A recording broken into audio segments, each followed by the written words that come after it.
So, how's everybody doing? Doing okay?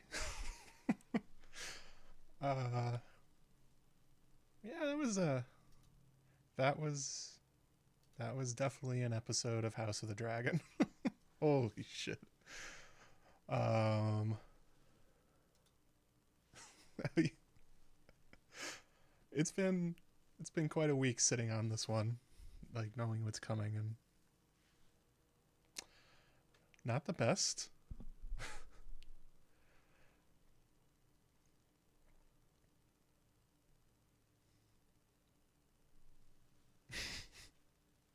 Pretty sure the entire episode is gonna make you choose between these two camps, both of which are heinous. Yeah, that's pretty accurate. I'm not even sure who the good guys are. I don't think there are any. Seems to me House of the Dragon is just like hate everybody, feel terrible at the end of it. Like I posted a thing on Patreon where I called this stream like a therapy session, and Mary made a comment that's like, "Boy, that seems like a bit of a spoiler." I'm like, yes and no. In one way, sure.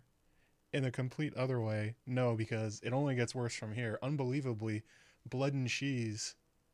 We're just getting started. We're just gonna keep going up,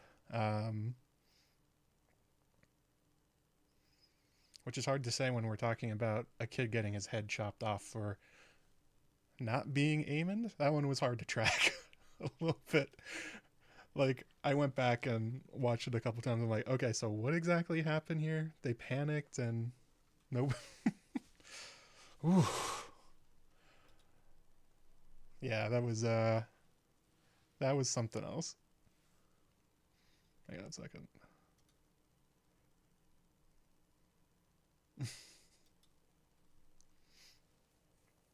So I think we'll start at the top of the episode. I think we'll just sort of go through it chronologically and sort of talk about it as we go.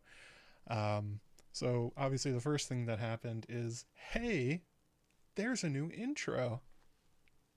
An intro that can be understood this time. Not a weird blood temple from Blade, and not some sort of insanity of like trying to track what these symbols mean for an audience that has no idea who these characters are, and even people who do know who they are. It's like, wait, what? Who is that supposed to represent? This time, it's just a nice, neat um, tapestry being sewn by magic. Magic. It's a magic tapestry. It goes. So I went through and I tracked what it is. So obviously, this is the um, dragons of flesh sewing dragons of cloth or whatever it is that Helena said. Um, Callbacks. Talking about Helena a lot this season. Really making her a character, which is nice, instead of just being a somebody that just absorbs abuse like she is in Fire and Blood. Still never managed to track the season one opening graphics. You're not alone. I did a video that I now have privated because it was just like, what is this supposed to be? So there's images of weirwoods, and then there's or sort of what looks like weirwoods, could be volcanoes. Then the Doom of Valyria. Then we get Aegon and his sisters, the burning of Valyria. Then we see the Aarons, the Tullys, and the Starks kneeling to the different Targaryens. Then King's Landing. Then Maegor dies. Queen Alysanne and King Jaehaerys. Great Council. Then we see, curiously, the next event is Alicent at the wedding feast wearing her green dress, because I guess if you look back at Fire and Blood, that is recorded as an important event. And then Aegon and Rhaenyra sitting on their separate thrones, and then it sort of like tails off and goes into, like, you can see the end of the tapestry is the Game of Thrones, or is the Iron Throne, with quite a lot of lead time going up to it. So somebody asked in the chat earlier, do you think they'll fill it in as they go? They might. It didn't look like there was any reason they couldn't keep going, and they really just sort of brought it up to episode 1. I'm not sure what they would put onto it to summarize this episode. Would it be a queen surfboarding a Kingsguard? Would it be a kid's head getting chopped off? Would it be Jason Cregan giving each other enthusiastic high fives? Didn't Mailer have a sigil in the old intro? God help me, I don't know. I don't know. Some of those things were so hard to figure out that I never even got it. I just went like, yeah, sure. These are the Targaryens in general. Not sure if they're going to have Mailer at all in this one. So that was, I mean, we'll get to this at the end, but it was a choice between Jaehaerys and, let me scroll through my notes.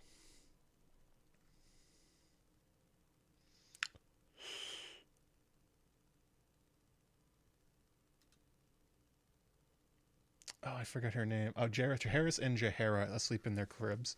So I don't know. They seem to be.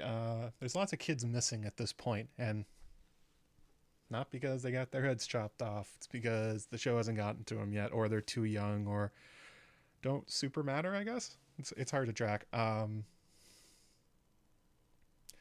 So yeah, as far as the intro goes, I would give that a probably like an A minus.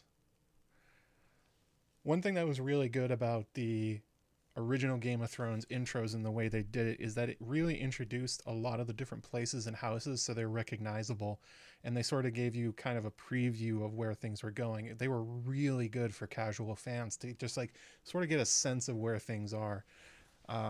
This one is far more artistic but probably less information based, which I don't know. I appreciate the artistic value of it, and I think it looks really cool. Um, I guess we'll see how that ends up playing with the general audience. I can't believe that anybody preferred Blood Temple, but yeah.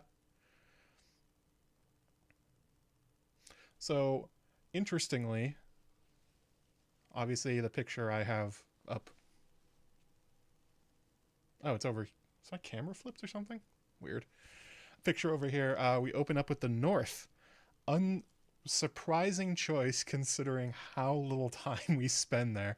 A lot of times when they start off the episode with like one place or one scene, it's because they're going to start there and then they're going to come back later and give us more scenes or more information or something like that, and they'll cut back to it while they fill in the rest of the plots and the point of the episode. Nope.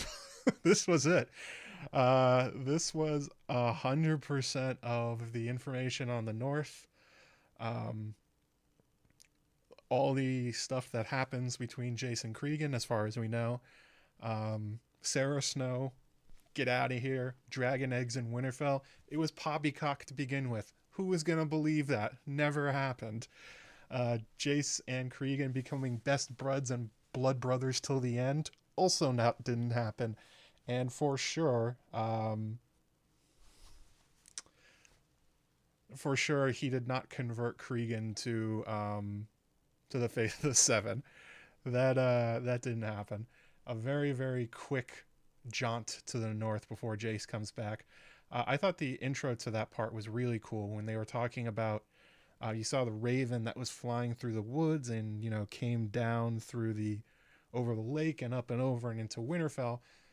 What I instantly thought of, and knowing Ryan Condal and his team and how much they really, really like the fantasy aspects and how they've been pushing them up quite a bit. The thing that reminded me of the most was Bran's Three-Eyed Crow dreams. Like, those are pretty much on the money. There's a particular one where Bran is running through the forest and the Three-Eyed Crow like lands on a tree and then squawks at him and like arrows get shot and stuff like that. This was nearly shot for that. I'm like, oh, hey, you guys, what are we doing here? Are we doing some green seer stuff? We doing some skin changers? Talking some old gods? No. I mean, it's supposed to remind you of it, but they super did not go there. So then we get, and Cregan is talking during this, Cregan Stark, and he says, "Duty is a sacrifice. It eclipses all things, even blood. All men of honor must pay its price. The North owes a great duty to the Seven Kingdoms, one older than any oath. Since the day of the first men, we have stood as guardians against the cold and dark. Through its long tradition, the Night's Watch cultivated strength from doomed men who had their life as their only possession. But my ancestor Torrhen Stark, note, began a tradition by making an offering at the onset of winter. 1 in 10 men from our household was chosen to fortify the watch." Okay, so I have a video about this that'll probably be going up tomorrow, basically about that paragraph and the conversation that follows between Jason Cregan and everything we learn about it. I found this fascinating. Not the whole, they owe duty to the Seven Kingdoms, and the Night's Watch takes, dorks from around the kingdom and criminals and whatever and puts them in black and makes them stand on top of the wall and glare at wildlings. No, it was the part about how Torrhen Stark, after he surrendered, started a tradition of taking 1 in 10 men from his household and sending them to the watch at the start of winter. That's pretty crazy. That's not a thing from the books. That's not a thing from the histories or anywhere. That's brand new. It was very... So the video is going to be about, actually in the chat, let's see here. Christina says, "It sounds like Cregan knew about the prophecy and Jace didn't." Yes. Yes, it does. All this dialogue from Cregan makes it sound like he's sort of going like, does Jace know about this prophecy? It's like, he probably should. He's the heir to the Iron Throne, right? And just sort of like talking around it, not wanting to be the one that breaks the news, I guess. But this part about Torrhen is really interesting because if you track the timing, so he surrenders to Aegon the Conqueror at the Trident. Well, he used to. That one changed too. Surrenders, comes back to the north, and then instantly goes, "All right, guys, next winter, 10% of all of us are going to the wall." And quite clearly, the members of his household were like,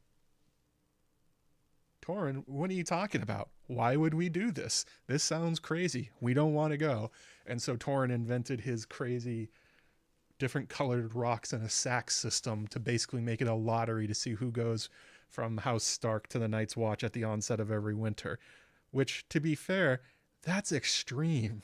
Like, the Night's Watch does not need that many recruits, unless something's about to come out from the far north and kill everybody, which, Aegon may have told Torrhen about. The rest, my video goes way more in depth about this, but this got my eyebrows straight up. I was like, ooh, that's kind of interesting. We also see that it's a Stark lad that has to go to the Night's Watch. Bummer for that kid.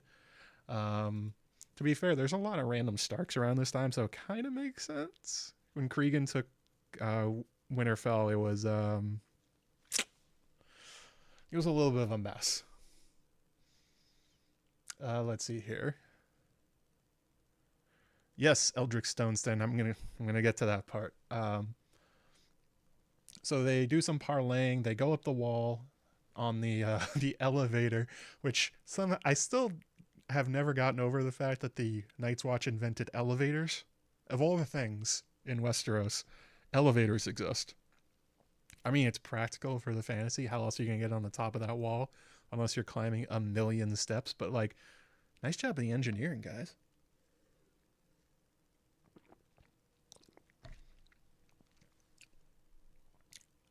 As they're going up, Cregan makes fun of Jace, says, "This is only a late snow, my summer prince. All memories of warmth will be forgotten." I'm pretty sure that's a quote from Big Bucket Wool or maybe Old Nan or something like that. That line rang bells. This is where we get the information that Jay says, basically, it pleases me that we're talking like this, like our ancestors did here previously. And he's talking about Torrhen and Aegon. So massive lore change to to Torrhen Stark's surrender to Aegon the Conqueror, or the aftermath to it. I'm guessing this is the surrender itself, but it could be an aftermath. Just for funsies, I'm going to say it's the surrender. So instead of surrendering at the Trident, which is what happens in the World of Ice and Fire and all the main books and stuff, they have moved the meeting of Torrhen Stark and Aegon the Conqueror to the Wall. That's crazy. And the reason it's crazy is I don't want to spoil my whole video, but the basic logic behind it is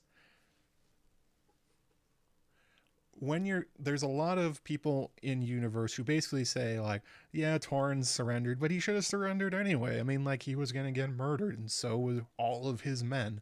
He should have surrendered facing down, 45,000 men and 3 dragons, or just 3 dragons. Just surrender, don't die. And that's sort of the logic a lot of people go. It's like, yeah, it just kind of makes sense. In my video I made during season 1, I said, I think Torrhen surrendered because Aegon talked to him about the prophecy, and Torrhen Stark would probably be one of the only lords in Westeros who would be open to it. And here we have that meeting move straight to the Wall. And the rest of the conversation is basically going like, the reason the Wall's here is supernatural. It's to keep out the others. Like, this is a big deal. We don't just stop like raiders in the snow. It's for magical, crazy reasons. And so if you just sort of backfill that conversation to like, I wonder what Torrhen and Aegon were talking about. Probably this. They were probably talking about the prophecy. The one that Aegon is very interested in. And also, Cregan gives us a good example of not directly saying this is what happened with Aegon, but he says that Jaehaerys and Alysanne stood at the same spot and they watched both of their dragons refuse to go over the Wall. Again, this is backfilling Torrhen and Aegon. You can go backwards in time and you can probably see that, hey, probably Balerion refused too, or something along those lines. And it's all leading you to the tinfoil I proposed 2 years ago, which was Torrhen and Aegon made a pact of ice and fire. The pact was, leave the North in place, don't touch the Night's Watch, and I will take nothing from you. You can continue basically being the king in North in everything but name, but when the time comes, I'm going to need you, Torrhen, and I will save the North from the death that is coming from beyond the Wall. So I basically just did a bunch of fist pumps at that one. I was like, yeah, woo! Looks like, at least in House of the Dragon, I got that one right. I'm not sure about Fire and Blood and the main series and the books and stuff like that, but clearly the show is pointing that way.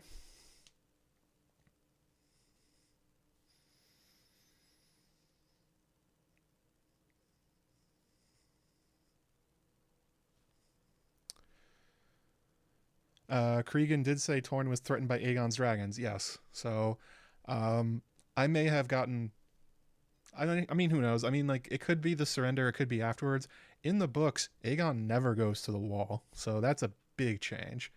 It also backfills a little bit talking about Jaehaerys and Alysanne, where if you read Fire and Blood, there's sort of the suggestion that Alysanne just kind of made Jaehaerys do a bunch of stuff in the North he didn't want to do. In particular, it was the end of the first night. It was giving up the new gifts. It was Deep Lake, sort of. And there was a few other things. And in the conversations, Jaehaerys just goes like, oh, the old ball and chain won me over. And with this one, with changing that Jaehaerys is at the Wall, that he saw Vermithor not willing to go over, and shared in these like moments that clearly seem to convince Alysanne that like, oh shit, that prophecy's right. Like, the Wall's important. Holy shit. Jaehaerys shared in that, and knowing that in the show that he has passed that down to Viserys upon his ascension, they're making sure that they're like connecting the dots on the prophecy going through House Targaryen and probably House Stark. Somebody earlier in the chat said it sounded like Cregan knows what's going on. I think he does too.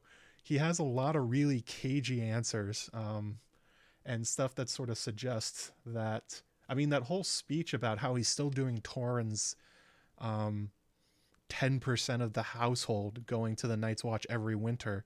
That's a pretty big thing to keep up. Like, they don't do that in the regular. When we get to the modern times in Westeros, that tradition is dunzo. I mean, if it ever existed.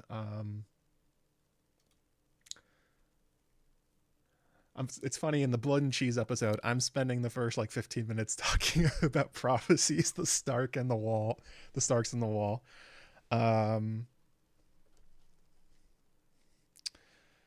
Just kiss already.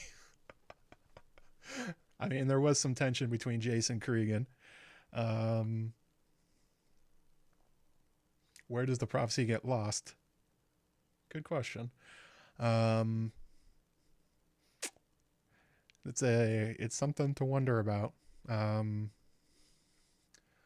So what else did we hear? Cregan basically agreed to support Rhaenyra without really anything. He's sort of like internally laughing at Jace this entire time. Like, Jace is like, we need your help. You need to keep by your oath. I mean, like, the kingdom will fall apart if you don't help us.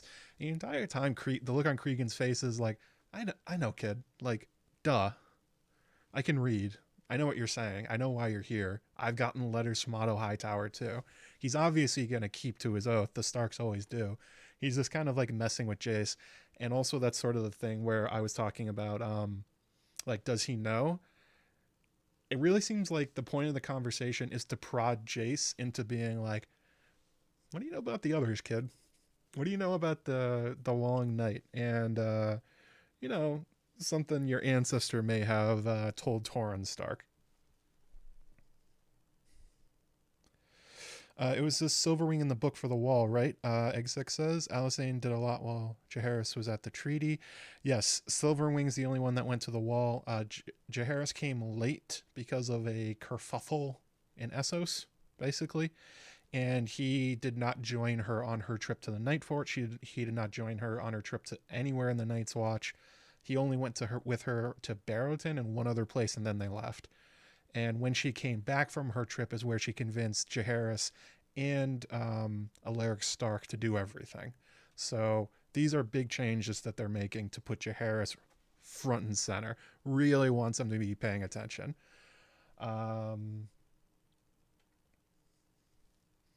So many live streams. Oh. Other people are stupid enough to go against alt shift X at the same time? I thought it was just me. Craziness.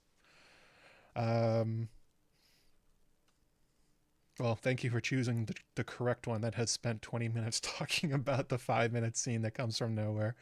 But yeah, no Pact of Ice and Fire. We get no Sarah Snow. We get nothing about the errands, no dragon eggs, none of that. Cregan says yes, says he will send his Greybeards, aka the Winter Wolves. Jace says cool. They get a letter, and Jace leaves immediately using the Targaryen jetpack, which I am proud to say is back in action. Jace covers territory in this episode like Dany in season 7 and 8. He cruises across Westeros. It's pretty crazy.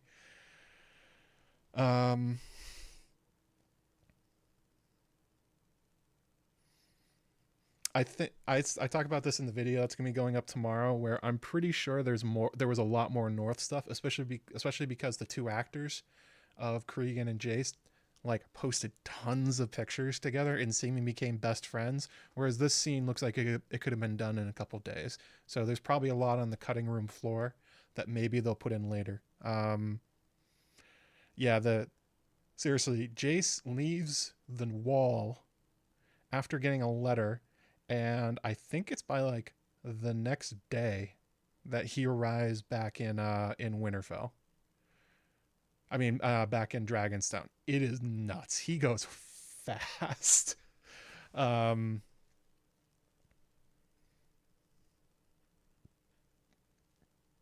Maybe we'll get more as Cregan comes back into the series, when the Winter Wolves show up, all that other stuff, but who knows? Anything else interesting from this part?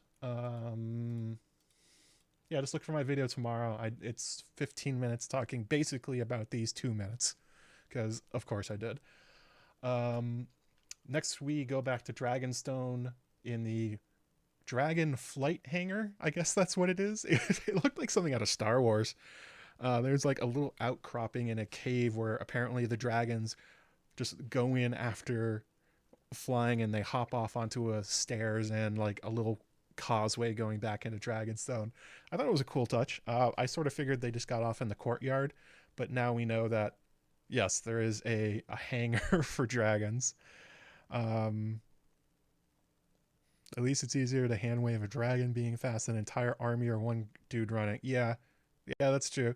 I think they're to the Targaryen jetpack. I think they're just playing on audience expectations, not that they literally believe the dragons go that fast. It's just like we're kind of used to that after the craziness that went on in season 6, 7, and 8 with how fast they moved. So that's just kind of it. Um, so the lines here, very interesting. Rhaenys comes back in, jumps off Meleys, looking tired. Daemon walks up, and he commands her. He says, "Take your mount again. We're flying out." Rhaenys replies, "I alone patrol over 100 miles of open sea endlessly to hold a blockade. Meleys must gorge, as must I." Daemon physically stops her and says, "We're going to King's Landing." Rhaenys says, "What are we going to King's Landing for?" And Daemon wants to go kill Vhagar. Um, I cannot face that hoary old bitch alone. With my dragon and yours together, we can kill Vhagar and her rider. Make it a son for her son. Son for a son. Remember that one. Um, that that's not a good line. Alan comes back. Um, Rhaenys replies, "Was this the Queen's command?" Daemon says, "No, this is basically mine. The Queen's absent. We have to act, blah, blah, blah." And Rhaenys says, yeah, you're not the king. I don't have to listen to you. And also, Rhaenyra is smart to be like dealing through her grief instead of doing something crazy and impulsive like, I don't know, what sort of crazy impulse. Oh yeah, going to try and kill Aemond and Vhagar just over King's Landing for funsies.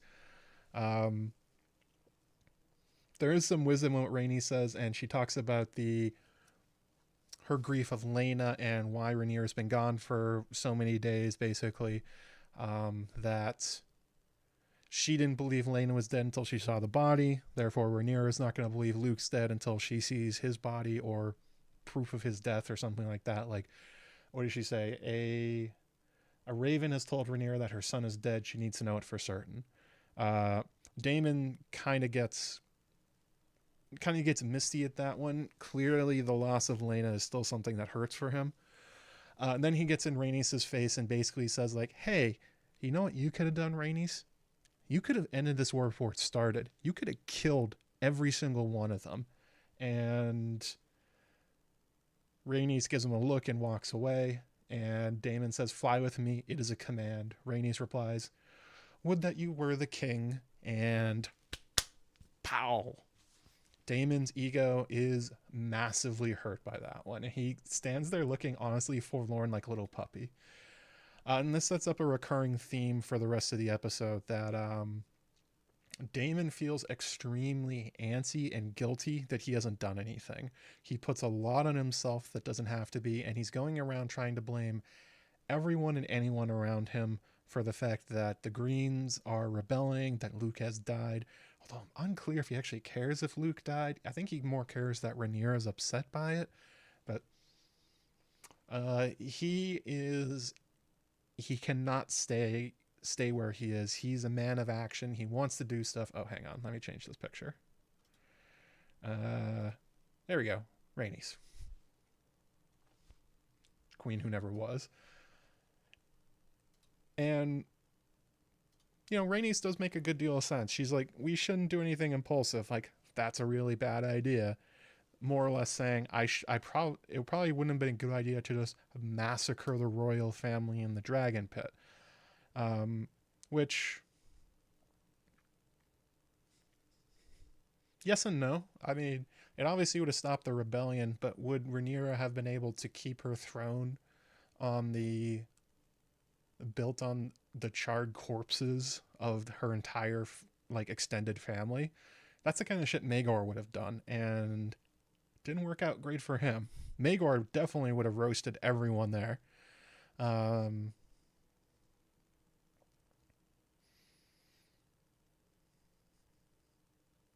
oh god, you guys are doing flight speeds. Oh god, are we doing the speed of an unladen swallow or whatever it is from Monty Python? They're just going fast, is all I'm gonna say. The dragons are moving very fast, um, which is fine. I don't really care. I just thought it was interesting. At least we don't have Littlefinger's jetpack. Dragon jetpacks at least make sense with the the flappy wings. Then we get, let's see here. Then we get Rhaenyra. She's looking out over Shipbreaker Bay. Talking about my last episode, my last video where the dragon bond, and in particular, I talked about how the dragons end up being sort of like anger translators, more or less, for the Targaryens. That this is a thing in Martin's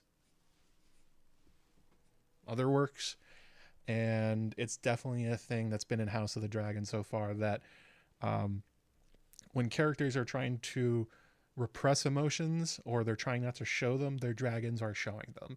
And Syrax basically starts calling out across the sea and more or less crying.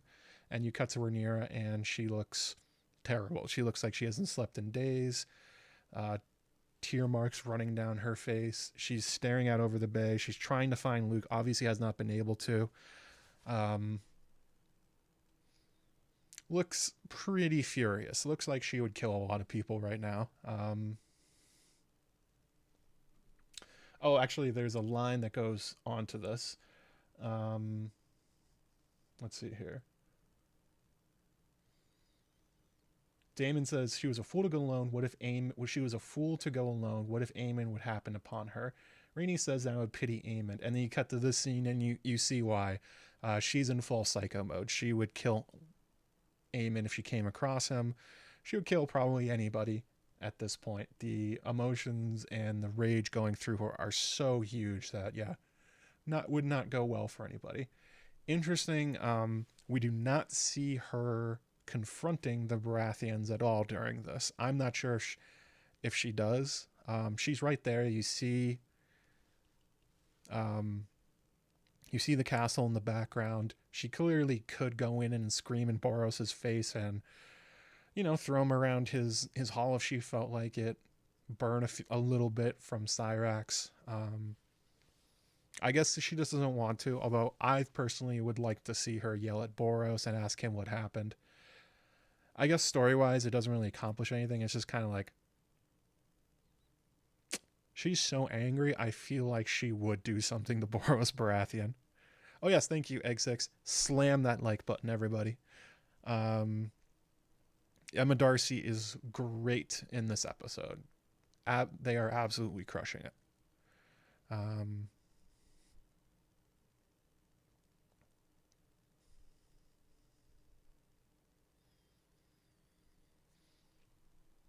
So then we cut to... oh, man, let me move that one a little bit. I am not Corliss's secret bastard.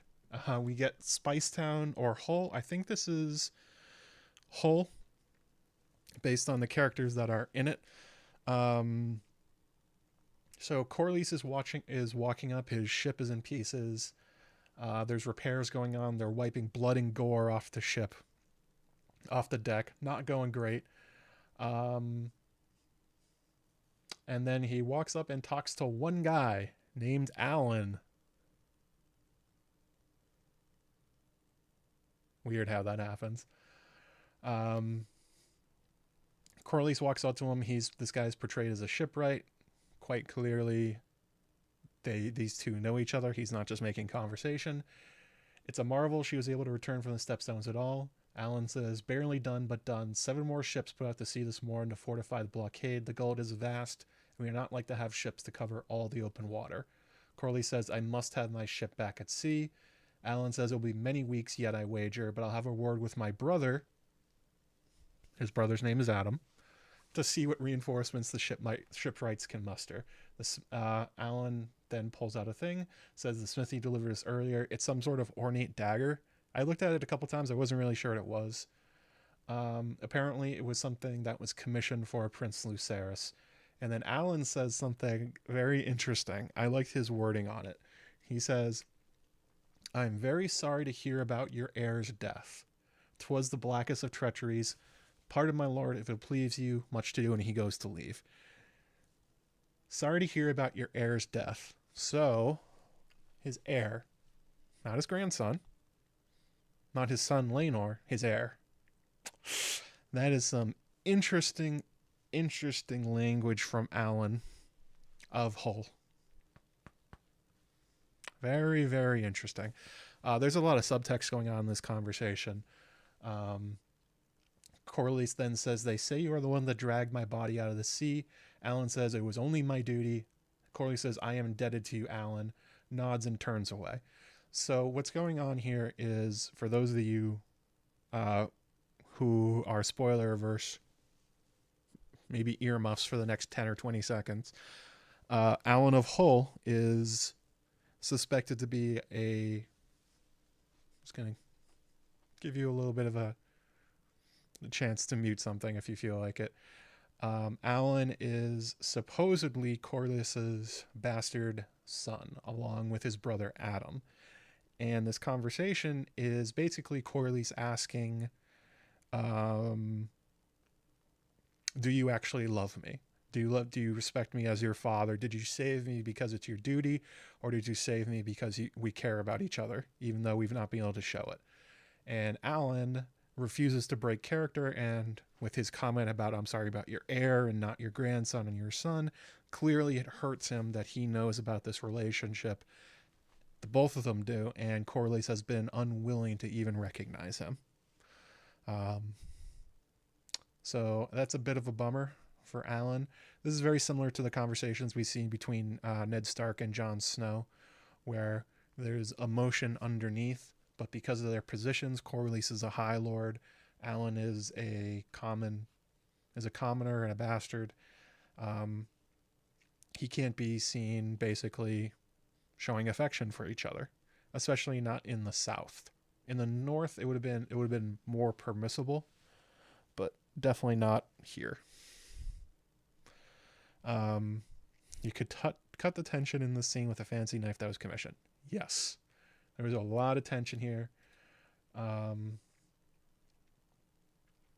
And also the subtext here is with Luke dead and Laenor dead suddenly, and also his brother dead. There's not really too many claimants to Driftmark left out there.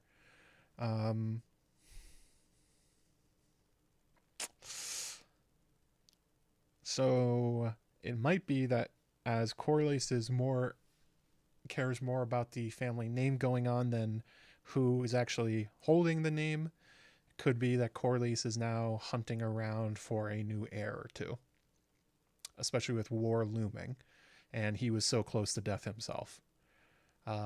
He clearly wants the Velaryon name to continue. He wants to continue it through his line, and even if Alan and Adam aren't actually his kids, in Fire and Blood it said that they're Laenor's kids, which is laughable. He'll take anybody at a certain point. So yeah, I thought that was an interesting scene. The spoilers are over, I suppose.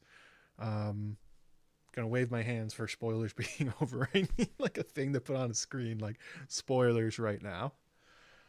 This one is not going to make any sense to first-time viewers. It will make a lot of sense later in the season when this actually becomes a thing for reasons I won't go into.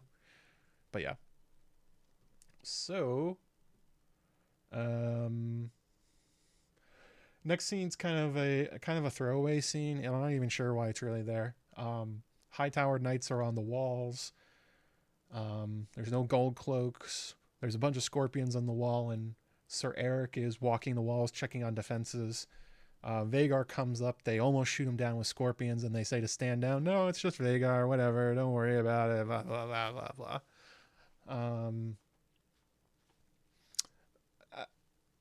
I don't know. It didn't seem like something that they really had to put in. The point of it is to show that the High Towers are in control.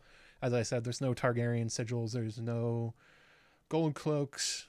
It's basically High Tower occupation of the Red Keep. Cool. We kind of already knew that. I'm not really sure what's the point of this, other than showing that everybody's very afraid of dragons attacking, that everyone's on edge, but I think you could have assumed that without this scene. It was kind of a throwaway one.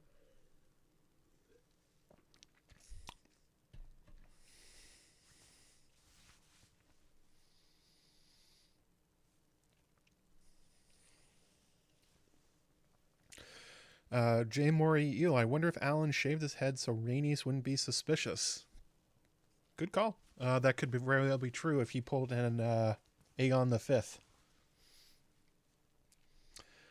Also, notably, they're showing on Driftmark that there are...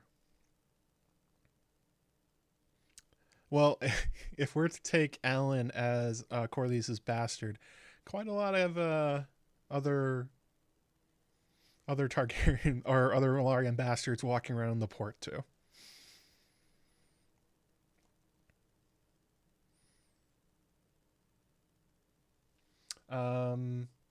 Then we cut to, this is actually one of my favorite scenes in the episode, and this is, hang on, let me pull it up.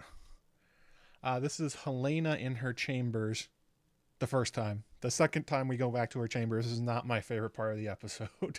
This one is pretty interesting and a lot of, actually quite funny, which is interesting but also tragic at the same time, kind of gut punching you. Oh, hey Zanri. Yeah, I told you it was surprising. So Helena is sewing a golden dragon on one of those little sewing circle things that we see from time to time in Women in Westeros. She's actually mumbling to herself as the scene starts. I couldn't pick out what she was saying. They didn't have any closed captions for it. It may have just been nonsense. Couldn't really say it. But Aegon just sort of jauntily walks in. It's almost like something out of a like an old movie or something. It's pretty ridiculous how he does it. And he walks in and looks around, and he's trying to find Jaehaerys, picks up one kid. I think it's Jaehaera, or looks at him and goes like, can't find him. And he's asked Helena, where's Jaehaerys? Helena says, attending his lessons. And Aegon goes, and those are where? Like, Father of the Year, Aegon Targaryen, second of his name, cannot recognize his own kids from walking into the room, and the kid he's actually looking for has no idea what he does with his day. It's incredible, and he does it so upbeat, and he's so like, I'm ready to tackle the day, and it's like just goofing all over everything he's trying to do, looking like a moron every step of the way. It's really incredible. Great stuff from Ton Glencarney to play this for comedy, I think. Where he could have played it as someone angry like Joffrey, but he's just like so out of... He has such false confidence in himself and his abilities that he doesn't even seem to be embarrassed that he doesn't recognize his own kids and that he doesn't know where one of them is and has no idea where to find them. Incredible stuff. Yeah, happy Father's Day for Aegon. Aegon is crushing it.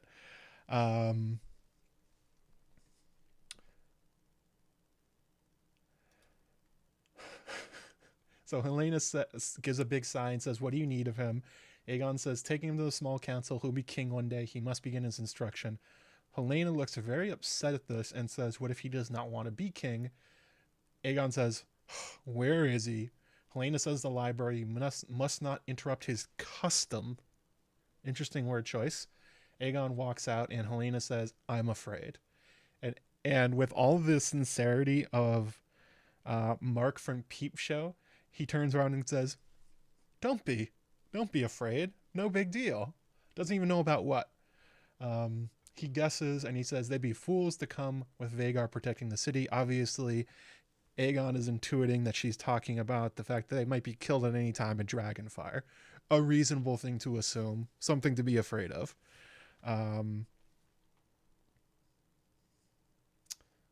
And Helena says, not the dragons, and then looks around and says, the rats.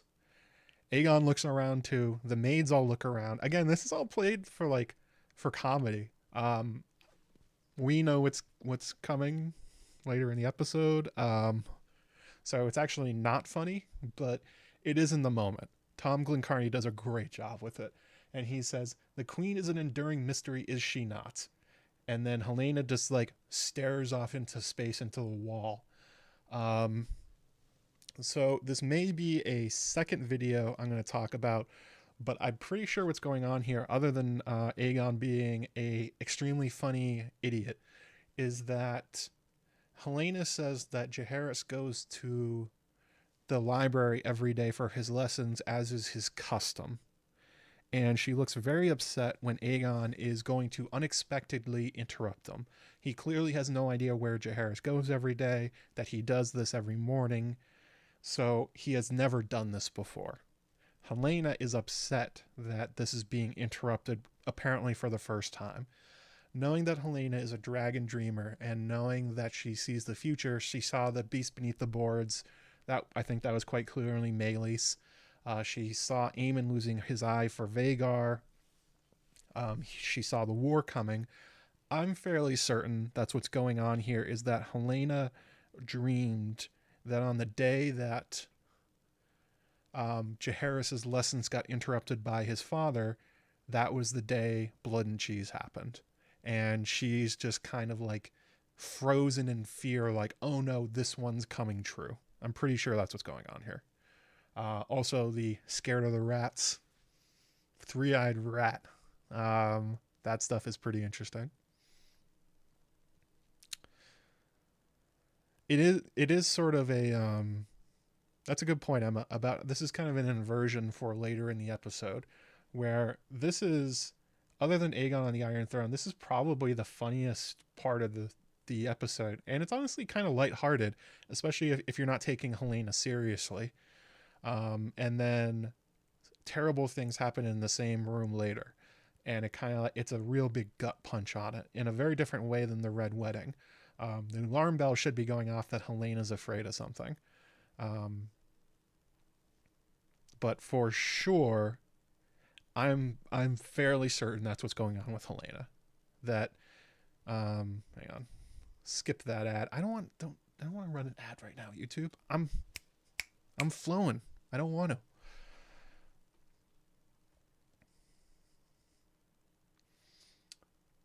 I think my second video this week, if I can get to one, will probably be about Blood and Cheese and this scene and Larys and all that stuff. Because of course it will be.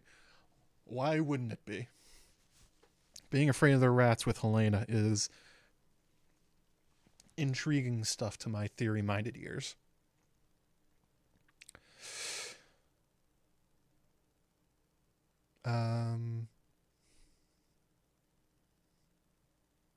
Really interesting stuff there. So then we go to going from the funny to the ridiculous, we go to Alicent's chambers, where we are treated to Criston Cole going down on the queen, the Dowager Queen. I thought I got rid of the ad. You guys are still seeing it? I told YouTube not to do it. I'm sorry.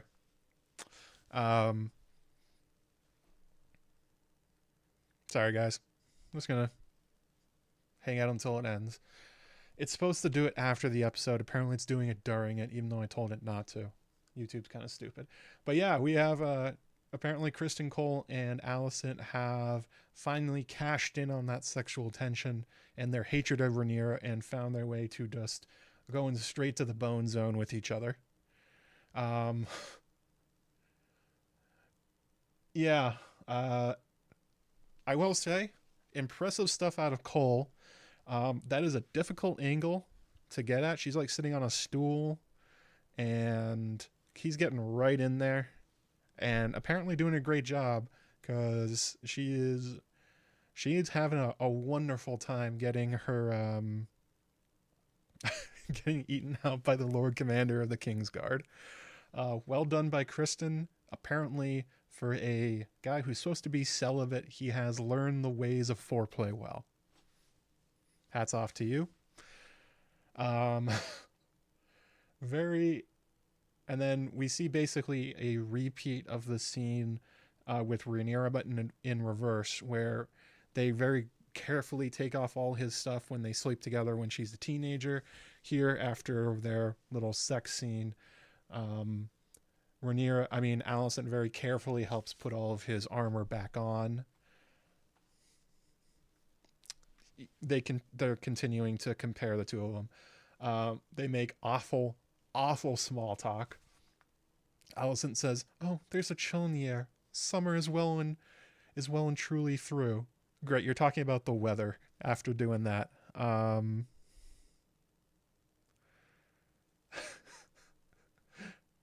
And then Kristen ignores it and says, "We're expected at the small council." And Alicent says, "We cannot," again. And Kristen goes, "Sure, Alicent, sure." And then she helps him put back on his armor and his soiled cloak. The implication is that after every time they've been sleeping together, clearly Alicent says, "This is the last time. We can't do this again. This is too wrong. No way, can't do it." And then finds their way back into bed together. So, way to go, guys. The lack of intimacy in the scene and even like talking about anything other than business is sort of portraying it as they are just how can I say this without getting demonetized, that they are just small council members with benefits, that there doesn't seem to be really an emotional connection here. Obviously Alicent has been sex deprived for quite a long time, even when Viserys was alive. And now with him dead, she's getting her groove back, I suppose. On one hand, it's like, how dare you, Kristen? From Alicent's side, if this started after Viserys died, I don't really care. But if she'd been cheating on Viserys even while he was falling apart with Kristen for like a long time, then I have a problem. But Kristen, of course, no matter what, comes out the worst for this. The vows mean nothing. They mean straight up nothing. The Queen Slayer. That's a good one. Hang on a second. Ooh.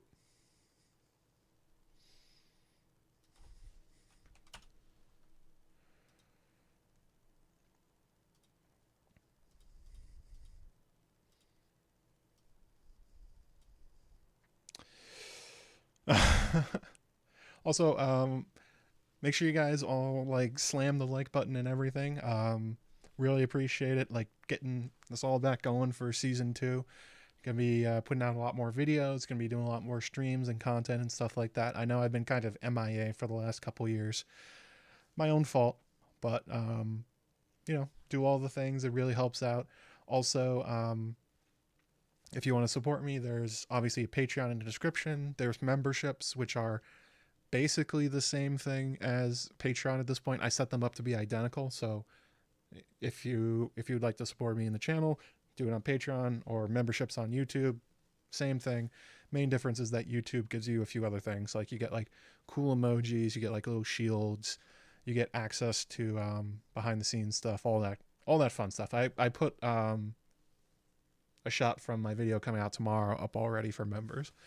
But yeah, slam all the like buttons. Subscribe is your first time here, which it may be. The Queen Slayer is so good. That's a great one. Hang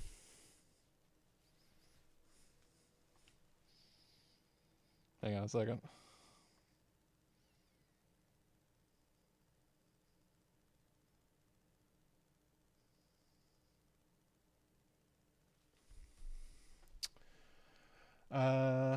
Let's see here. Then we go to the we go to the small council.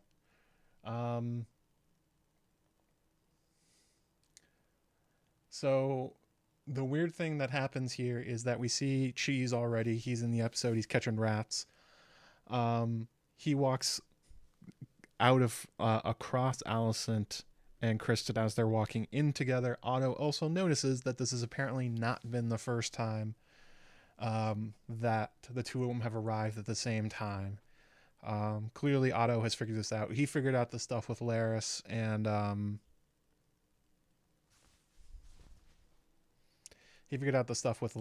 Alicent already.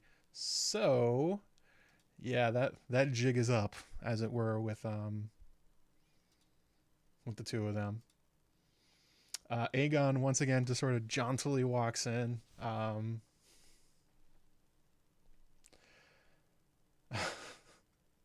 He walks in with Jaehaerys. He has apparently gotten him from his lessons. Jaehaerys must learn the ways of the court if he is to rule one day. Up we go. Good morrow, my lords. Mother, what news?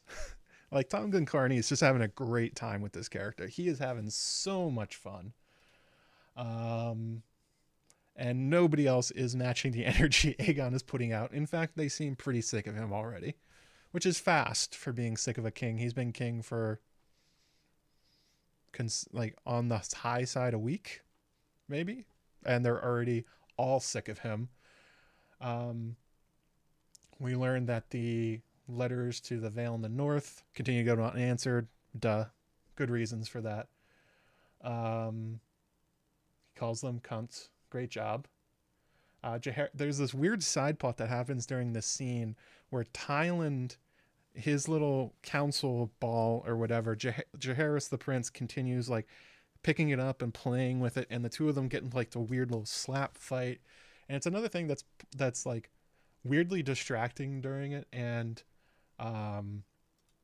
it sort of comes to a head where Aegon basically chastises Tyland for like trying to stop Jaehaerys from messing with him, and then quite seriously asks him if he wants to give the prince a pony ride, which is, quite a shitty thing to do to your master of coin and the twin brother of one of the primary lords that's supporting you. But Aegon, as we've seen previously, he likes flexing his power. He likes feeling powerful when he can.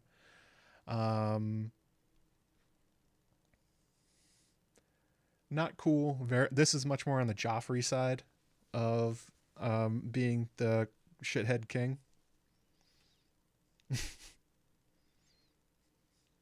Not doing great. We hear basically news of the realm of what's going on. The Lannisters are getting ready to march. The High Towers are getting ready to march out of Old Town. That they expect no resistance. Chekhov's gun put on the wall. Thanks for that one, Otto. If you say you're expecting no resistance, it's because there will be, probably quite soon. The Lord of Old Town has changed. It is now his nephew, Ormond. Interesting. There's a funny interaction where Alicent's like, my letters to Rhaenyra, has there been any answer? And Jasper Wild goes, an apology for her dead son? It's like, yeah, Alicent, you've kind of lost the plot at this point.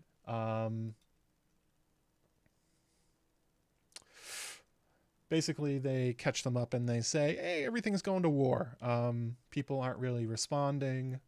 Things aren't going good. Aegon is still messing around with Jaehaerys and Tyland instead of focusing on the matter at hand.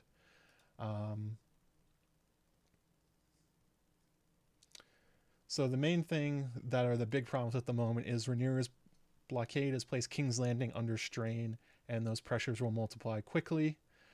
Aegon is upset they haven't killed her when they got a chance. Otto then throws some big side-eye at Alicent and says, regrettably, the opportunity for surprise has been lost, and with it, the chance to end this conflict quickly, and then goes straight at Alicent. That one was funny. And it comes up later. We must play the board before us. So that line from the trailer comes back. Cool.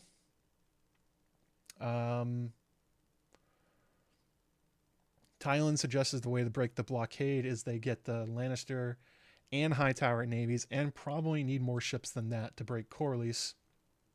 The interesting thing is they try to get on board the Dalton Greyjoy. Boy, it never goes well when when the small council tries to do anything with the Greyjoys. They are better off shoved to the side and left to do nothing, because everything goes to shit when they show up. Really doesn't go well.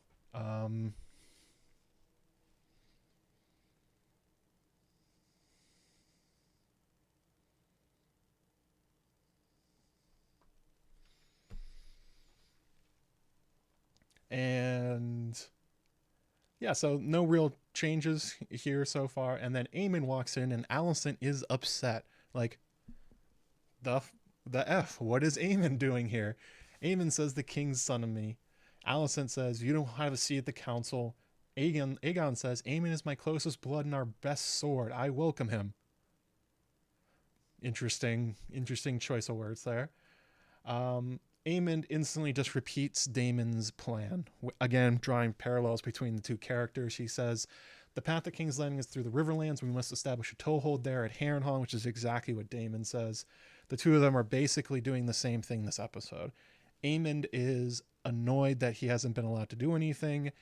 Daemon feels the same way. Both of them are seen as loose cannons by their sides. They're also seen as the most dangerous member of their faction by the opposing side. It's all one-to-one. The two of them are doing the exact same thing.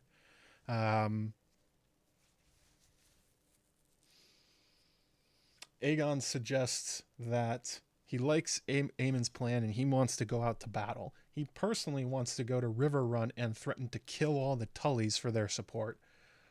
Alicent gives Kristen the girlfriend look and gets him to speak up, where he basically says, like, hey, you shouldn't go to battle, because if you die, we're all in trouble and we can't protect you, and the dragons are important. They also suggest using Vhagar and Sunfire to burn down the ships. That one doesn't go over too well either.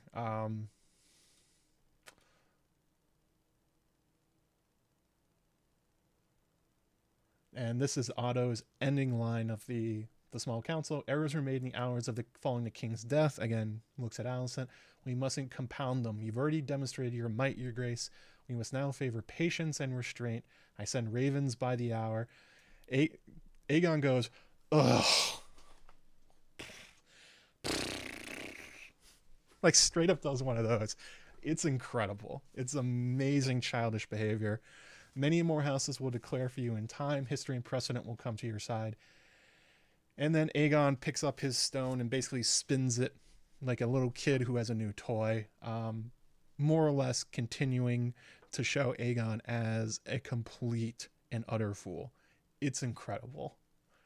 They have done so much in this episode to completely undercut any respect you as the audience should have for Aegon as a ruler, as a member of the nobility, as a member of his house. He could not be less qualified for what he's doing.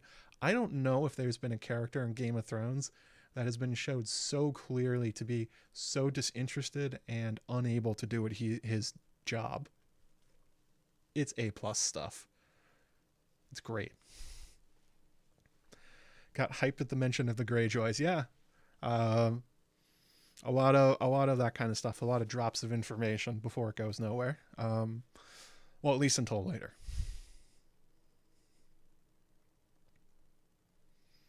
Almost like Daemon and Aemon are destined for a confrontation of some kind. Weird how that goes. So the main part of that whole thing that's important is that Aegon demonstrated he's a moron. He also demonstrated that he's quite cruel. That although he's trying very hard to seem kind of how he thinks a king should act, the cracks keep showing at his carelessness, at how he enjoys punishing people, how he enjoys feeling powerful. The other problems we have here is that the small council is jockeying for position, where Otto and Alicent are both fighting for Aegon's ear, but then Aemon comes in with the steel chair, suddenly joining the council for no reason, and now player 3 has entered the battle itself. Jasper Wild's not doing anything, Orwild's just kind of there, and Tylan is kind of the punching bag at this point, which is not great. But so we basically have a three-way struggle, the same thing we saw at the end of season 1 for trying to get control of Aegon. And Aegon is resisting all attempts to control him, instead content to, I don't even know, like, I don't know who he's trying to imitate. It's seemingly nobody. It's just like this general idea of, if you just have a good attitude and you say things like, hey, good morning, how's it going, neighbor? Like, that will make you a good king. That's seemingly his idea. It's good stuff.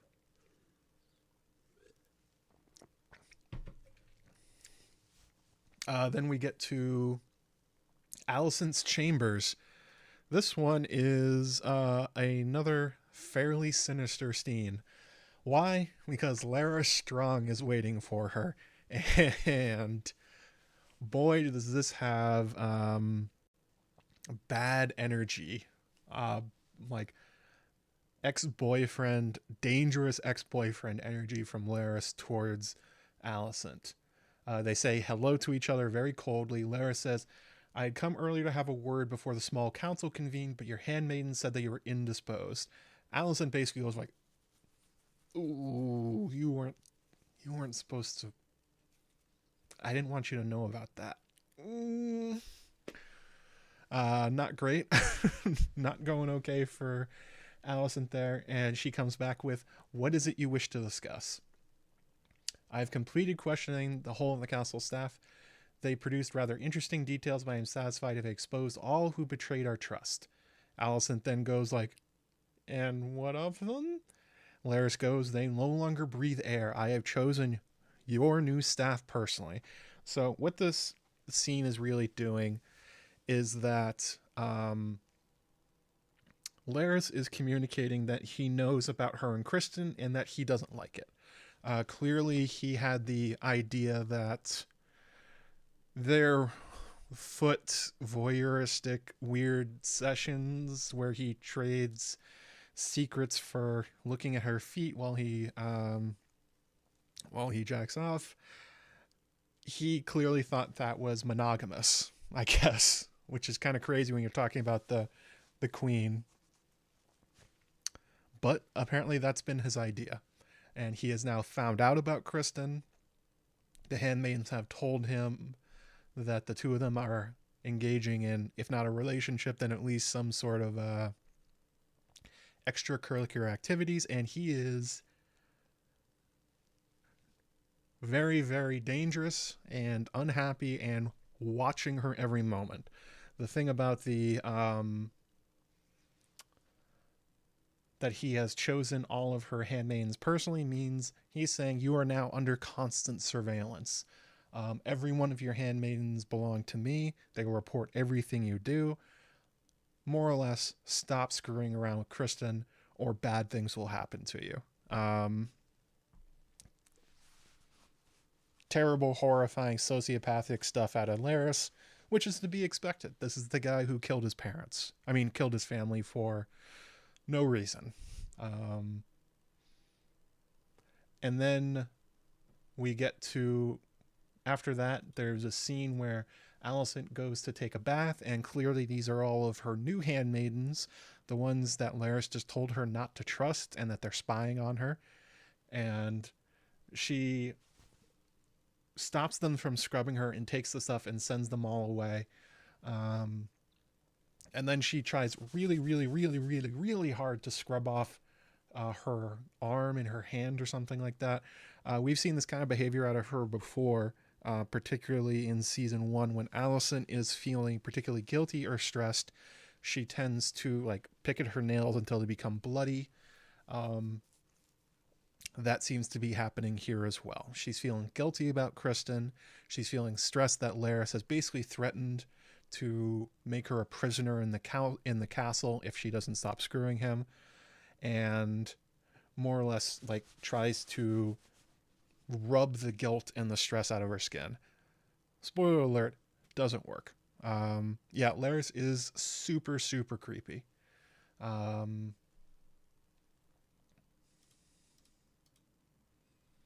Not going good. And then we pop back to Shipbreaker Bay, where Rhaenyra is again looking for Luke's body. They see the fishermen who have seemingly found parts of Arax's body. They fly in. The small folk don't go like, "Oh hey, a dragon, cool! Wow, it's the queen. How nice to see you." They see a dragon and they get out. They start running as fast as they can. It's kind of incredible. Really showing that yes, there no good things happen to peasants in Westeros when a dragon shows up. There's a lot of stuff in Fire and Blood about like, oh, when Aegon showed off Balerion and everyone cheered, and it was fantastic and it was great. They weren't saying boo, they were saying boo-earns. No, the small folk have learned quite correctly that dragons are terrifying and to run and hide when they show up.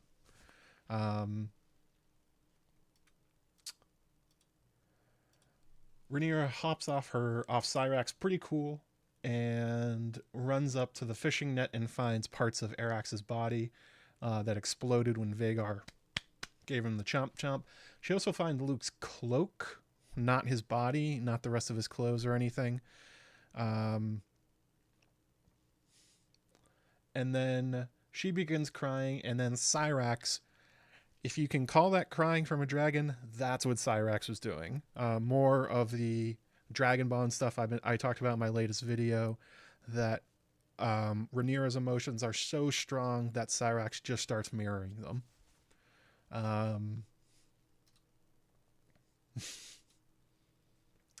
Interestingly, in the laws of... Okay, hang on. Skip that. Do not put this ad in. YouTube, do not put that ad in. I swear to God. In the law of missing body, no death, as we played with Mysaria in last season, no sign of Luke's body. In Fire and Blood, one of the suggestions is that he basically got amnesia and did not die. I guess for whatever reason, they're leaving that open. Maybe it was too gruesome to show parts of Luke's corpse, or they just didn't feel like getting the actor back or something like that. It's a weird thing to leave open because it's not even all of his clothes. It's basically just his cloak. I don't know why they're leaving that tinfoil open, but then again, Laenor's alive, and he's supposed to be 1,000% dead. So maybe we'll see them playing with that again. The characters just surprisingly dodging deaths that 100% should have gotten them. Would be interesting if Luke comes back. But yeah. The small folk watch Rhaenyra cry, kind of confused at what's going on. Again, this is something that's a big part of A Feast for Crows that comes up in particular in this scene, that the small folk really don't know what's going on. They don't understand the politics. They don't know the people involved.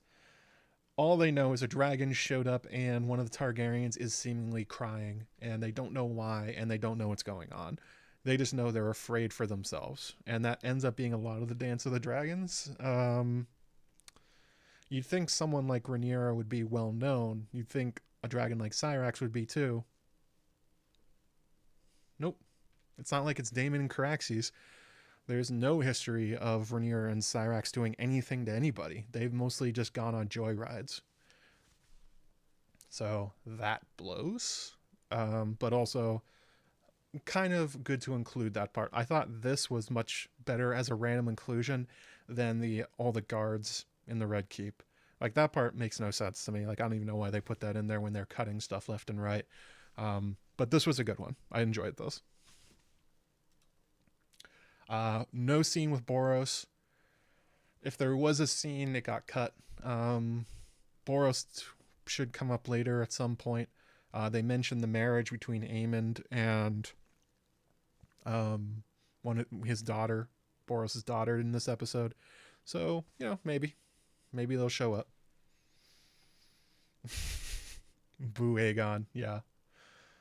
Tough to boo a dragon.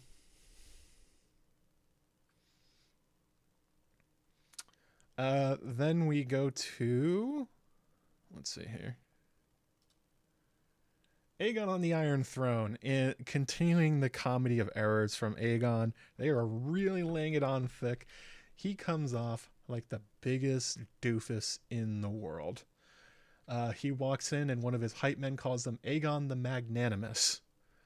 The other one from House Rain says, "Hail, hail, Aegon." And then Aegon looks to him and says, "The Magnanimous?" And they just sort of shrug, like, "I don't know, I had to come up with some sort of adjective for you." Boularion. Yeah, Boularion. Again, this is something out of a comedy. This would be like something out of Blackadder. It's great stuff. They are really, but of course, like they did with Blood and Cheese, they're going to use the humor to eventually undercut your expectations about him. He's funny, but he's also terrifying, and he's an idiot with unimaginable power. That's not great. It's funny as a character on a screen. It's not funny if this was your life.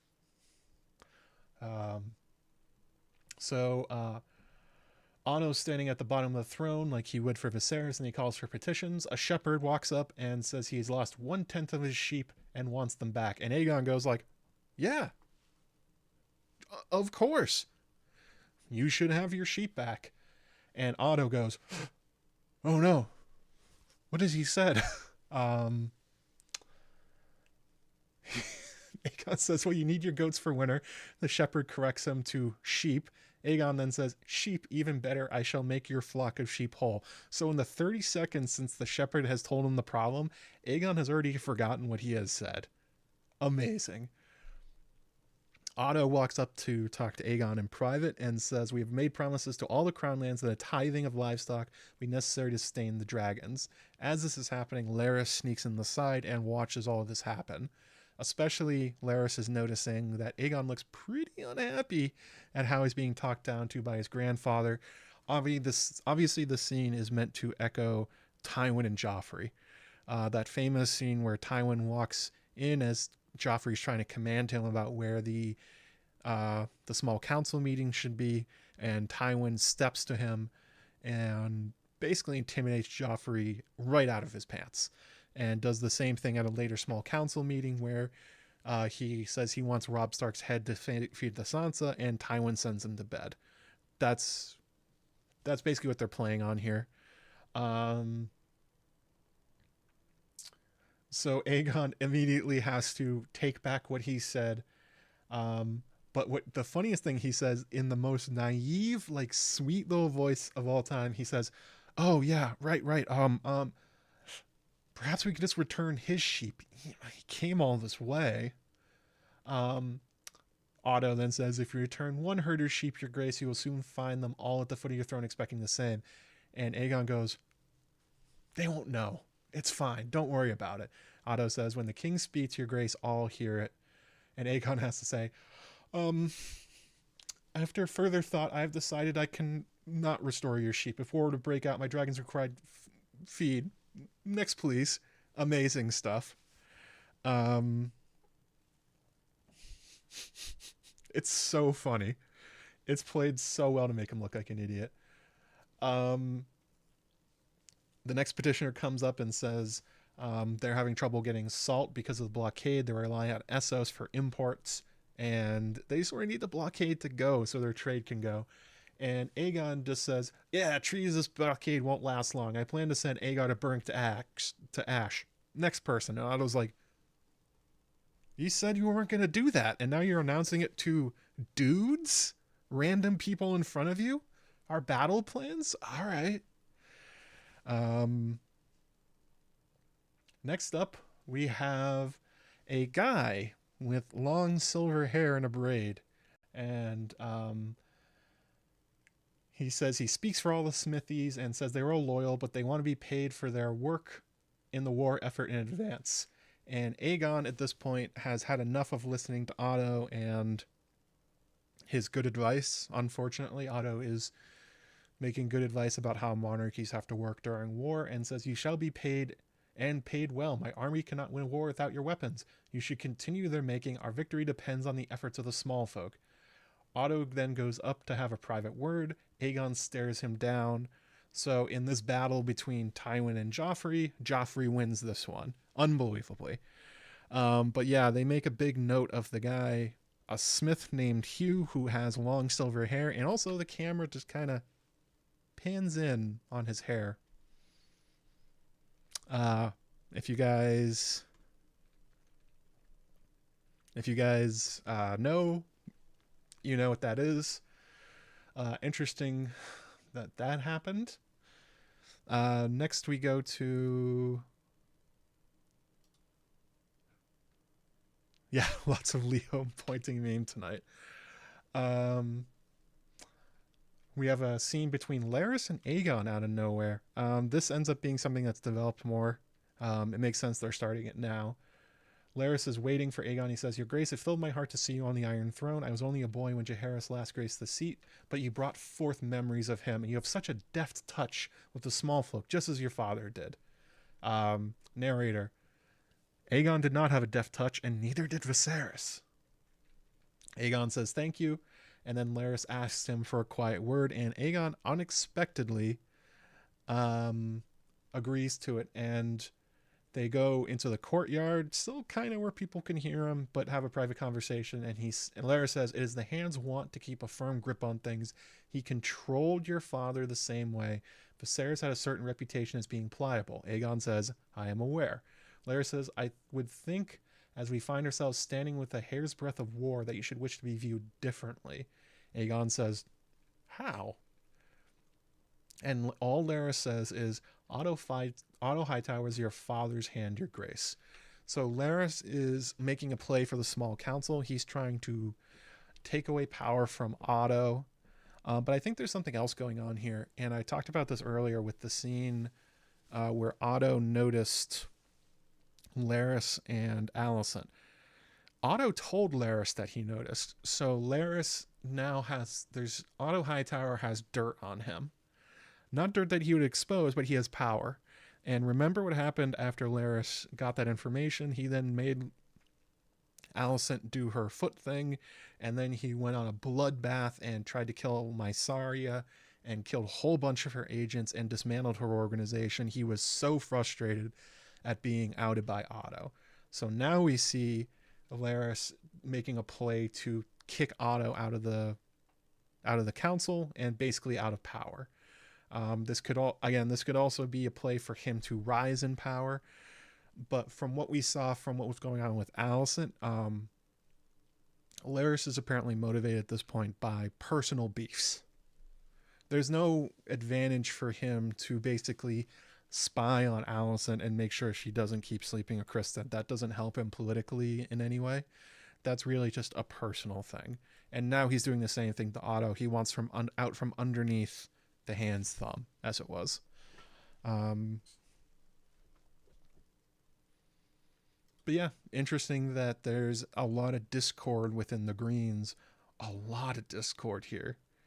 They're all like backstabbing each other. They're all jostling for position to get to Aegon's ear, and Aegon's ear is not worth having. It's really not making a good case for the Greens. Basically, the only wild card on the black side is Daemon. Pretty much everyone else has stayed in line with what Rhaenyra wants, although that will change quickly. Then we change to Alicent and Otto Hightower. So Alicent's waiting in his room, and she says, "I requested an audience hours ago. Otto said there's tons of petitions. I couldn't get away. Your son sucks." And Alicent asks him, "Are we working towards the same goal?" And Otto says, "I'm not sure. Sometimes I think we are, but I'm not really sure." And he asks her, "How would you define victory?" And she says, "Rhaenyra bending the knee and Aegon sitting the Iron Throne in peace as Viserys wished." And Otto says, "That's what I want to." And Alicent confronts Otto that by him continuously blaming her for the fact that they're at war, especially the fact that they chose peace instead of trying to basically firebomb Dragonstone out of existence, he keeps undercutting her, and in particular, that they're going to lose control of Aegon and Aemond very quickly if she continues to basically be a joke. And Otto just goes like, "Huh, I didn't think about it that way." I think Otto did think about it that way, but fair enough. Um, the line is, we only need to mind Aegon until the novelty of rule is spent. Once he tires of it, you and I can steer our cause to victory. And then he says, he says, a fine strategy, daughter, but you must accept that the path to victory now is one of violence. And she says, I know it, but it does not needs to be wanton. And he says, no, kind of surprised. So they're basically confirming their goals are to not start an all-out war. They want to win a game board victory, I guess. That there will need to be battles, but they need to keep it from turning into all-out war, or total war. That's not what they want. They want to win maybe a couple battles, maybe a couple assassinations, and that's kind of it. They don't want the entire realm tearing itself apart. Unfortunately, that's kind of out of their control. Let's see here. Next one.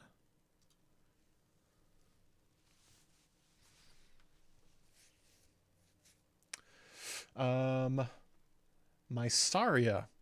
Of course she's... Hang on. I am not Mysaria. I'm going to move my camera again.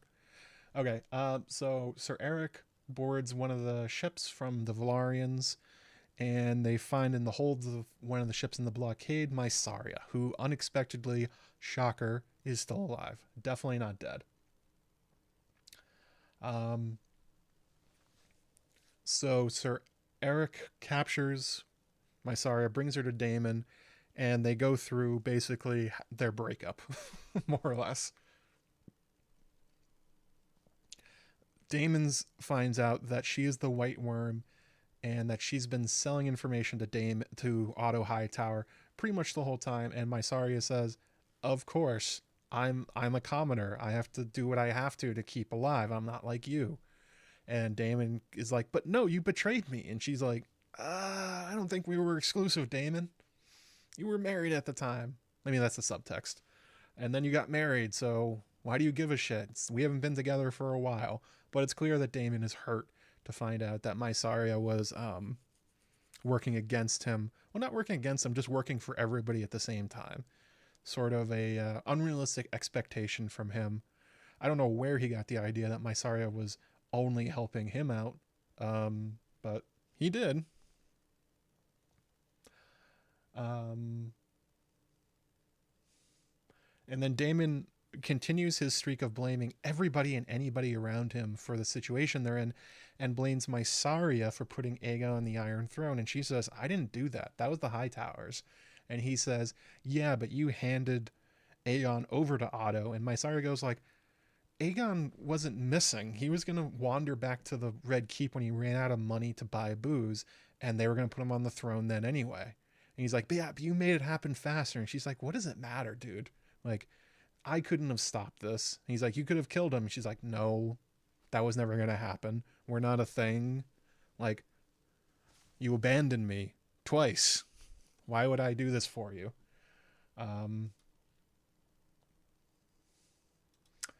Daemon then tries to pump her for information about what's going on inside the Hightowers, and Mysaria, probably telling the truth, says, I don't really know anymore. Her organization got dismantled and taken over by Larys, a lot of them killed. Daemon gets tired of this and tells Sir Eric to throw her in the dungeons as a traitor. And Sir Eric unexpectedly speaks up for her. He says, forgive me, my prince, but the lady speaks the truth. She was no agent of the Hightowers. Daemon says, what is it to you? Eric says, a matter of honor. And Daemon, continuing his streak of blaming everybody and anybody around him within earshot for what's going on, says, was an honor that made you stand by and watch the Hightowers usurp the throne, you and your traitorous twin. Eric says, no, my prince, I'm shamed by it. That's why I abandoned the Kingsguard, my brother, and I came here. Good comeback. Daemon says, I don't care. Aegon was in your grasp. You should have killed him yourself. And Eric kind of echoes Jaime Lannister here and says, Arik and I were named to the Kingsguard at just 8 and 10, and we swore the same oath to defend the whole of the royal family. So what were we to do when they turned against each other? Basically, the whole vows they make you swear and swear. How can you be a good knight and especially a Kingsguard when your vows conflict with each other? And, he brings up a good point. If you have to protect the royal family and one of them commands you to kill the other, what do you do? Yeah, that's a good ethical conundrum. Good thinking, Eric. Daemon has no answer and walks away because Rhaenyra has returned.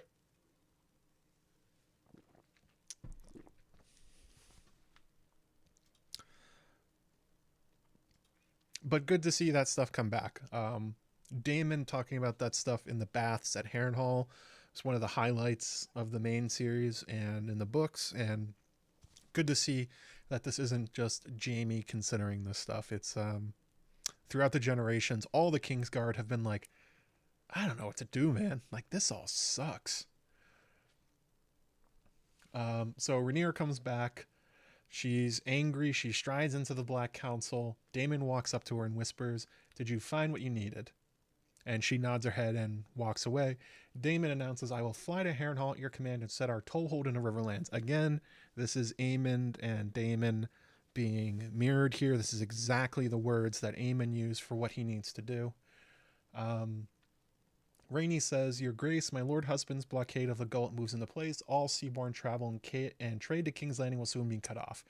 Rhaenyra reacts to none of these things, and the only line she says this episode is, "I want Aemon Targaryen," stares at Daemon, and leaves.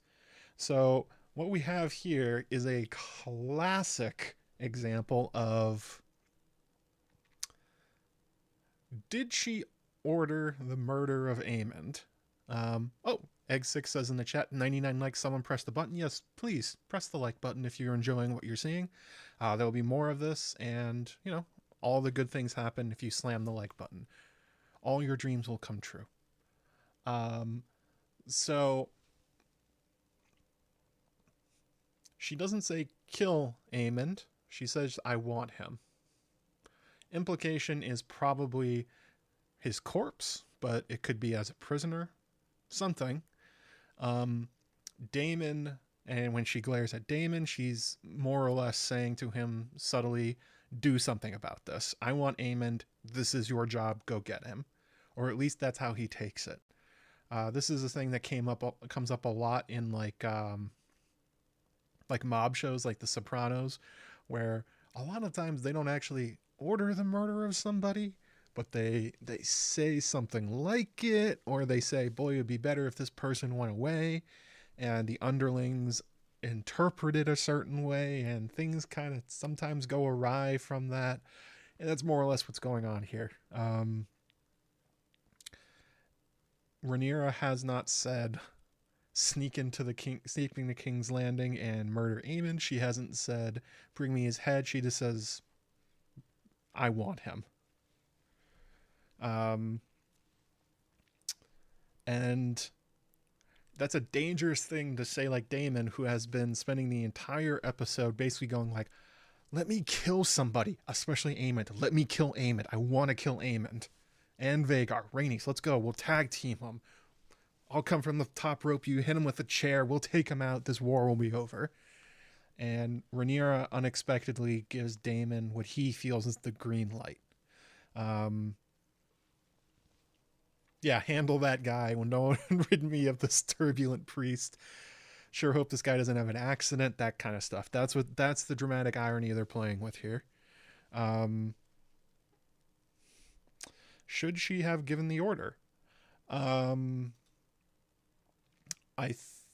don't think it matters for what ends up happening in terms of if she had said kill Aemon and bring me his head, what ends up happening with Blood and Cheese and the rest of the episode probably still happens the way it does, but there's definitely ambiguity that's being left here by the writers to shift blame away from Rhaenyra to Daemon. That there's plausible deniability in what Rhaenyra said versus what happens, and I'm sure that will come up with an argument between them. We actually saw it during the promos where clearly she's gonna be like, "What the fuck did you do?"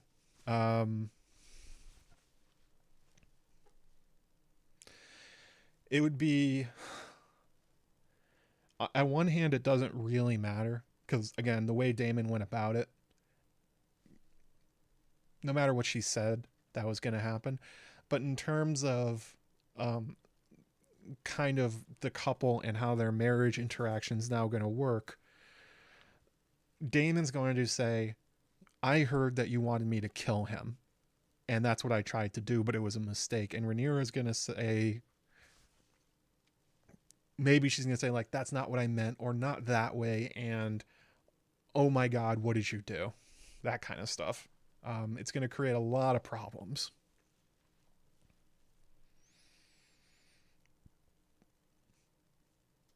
But also, the framing is that she's in grief and she's upset and she just wants blood. Rainey mentioned that earlier in the episode where it's like if Aemon came across Rhaenyra would probably kill him right now. And yeah, that I'm curious how that dramatic irony is gonna work out, but that's definitely what they're playing with. And it's a similar thing to season 1 where Daemon said, did he say air for a day? And then toast. And how did he say it? In this instance, we have the opposite. We see exactly what Rhaenyra said in her tone. I think you'd be an idiot to think that she didn't mean go kill Aemond, but how Daemon does it is not what she said to do. Like, you could very easily come back to Daemon and be like, I didn't mean send assassins to cut his head off and bring it to me. I meant like find him and rip him out of the sky or something like that. Or like duel him or something like that. That's a reasonable interpretation. What Daemon ends up doing is insane. And actually I've seen people on Twitter are very unhappy about that one. But anyway, so that's what they're playing with. They're playing with the mob boss thing of like, ooh, what exactly did they say? Would that hold up in court? That kind of stuff. She's also at fault for letting the dog off the leash, like Tywin releasing Gregor Clegane. He knows what he's doing. Yeah, Rhaenyra knows what she's doing, looking at Daemon and telling him to go get her Aemond. You know violence is going to happen, but so I guess this ends up with the kind of the argument that it happens a lot with Fire and Blood of who bears the most blame for Blood and Cheese. Even in Fire and Blood, it's mostly Daemon, and I think here you could still say Daemon. Rhaenyra may have said, I want Aemond, but she definitely didn't say how to do it, and I guess you could say that's an oversight on her part, but man, this is a Daemon fuck up. He already said a son for a son, but she doesn't know he said that, so I don't think she realizes exactly how vengeful he is at the moment. Which, again, it's strange because I'm not sure how much he cares about Luke and Jace and Joffrey. But anyway, then we cut back to, let's see here, Mysaria and Daemon.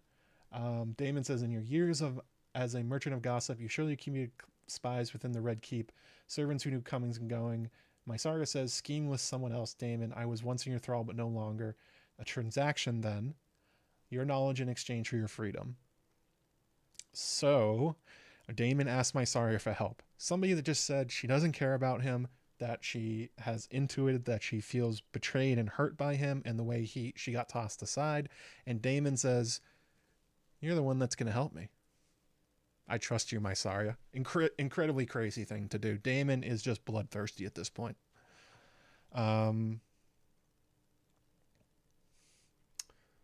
Crazy thing to do. Then we go back to Rhaenyra and Jace. Jace walks in with Baela, his wife, or his betrothed. They're not actually married yet. Hashtag Sarah Snow doesn't exist, apparently. She's comforting Jace. Jace reports that Lady Jane Eyre has pledged her support in exchange for a dragon to guard the Vale. I don't think that one happens. That's also a lot to give up. They need their dragons there. That's bad negotiating on Jace's part. And then he says Lord Cregan has promised 2,000 men, and then he breaks down into tears, and Rhaenyra does too, and they hug each other. And And then we get two scenes crossing across each other. We get the Sept and we get Luke's funeral. Obviously, the flames being lit and remembering people is a major theme of both. And once again, we're seeing Alicent and Rhaenyra being put side by side as parallel characters. Let me grab this one. So Alicent walks into the Sept. All the other people leave, and she starts lighting candles for people. I had to look this one up, and I'm not quite sure if this is correct, but the first candle that she lights is for Allery Florent. I'm guessing that's her mother. That Otto's wife is Allery Florent, and that she's dead, and she's lighting a candle for her mother, I guess. Then she lights a candle for Viserys Targaryen, and then she hesitates and she holds the candle and she finally dips it and says Lucerys Velaryon. So far, Alicent has not really said anything about Luke, anything that says that she's feeling bad about it, that she feels guilty, her role in this. And this is in a private moment. Alicent is basically admitting, if only to herself and the gods, that yes, she does feel guilty about Luke's death. And very, it's I guess a kind of a human moment for Alicent, and you can see that her guilt is building up on her.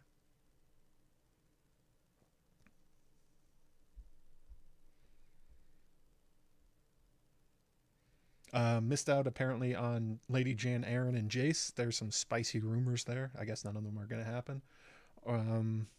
Maybe Mushroom will show up and talk about them. And then we get Luke's funeral. We see, let's see here. We see Rhaenyra. We see Baela and Rhaena. We see Joffrey. We see Jace. There's a maester there. No Daemon. He's obviously already taken off to get Aemond. They're throwing Luke's clothes into the fire because obviously they don't have his body. Joffrey throws a carved horse into the fire for his big brother. I wondered if they would age up Joffrey a little bit for this season, but no, Joffrey still looks like he's 5. Yeah, tough scene back and forth. They're both mourning their losses. Both sides mourning Luke, which is a little bit surprising. Definitely in Fire and Blood, Alicent is incredibly cold about all of this. This is more of a death of a character that seems to be more of a projection. That in private, she does feel bad about what happened. Yeah, that was a tough scene, Emma. He's trying so hard to be stoic. He's trying so hard to be a diplomat, and it overwhelms him. He lost his brother, and he's never coming back. And this is a war. This is a real thing, and he wasn't there to stop it, and he couldn't have stopped it anyway.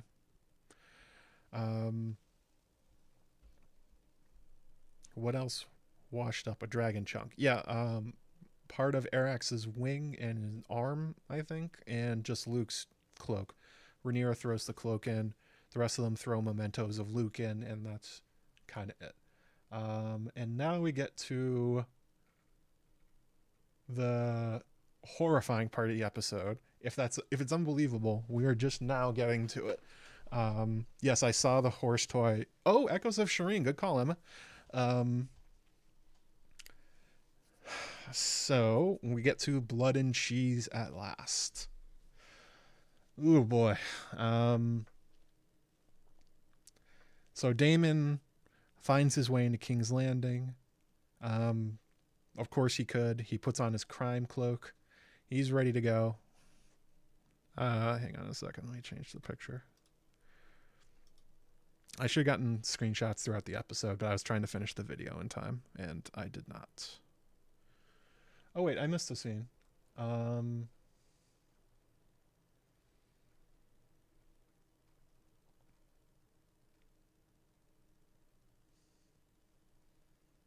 So I skipped the whole scene with Aemond.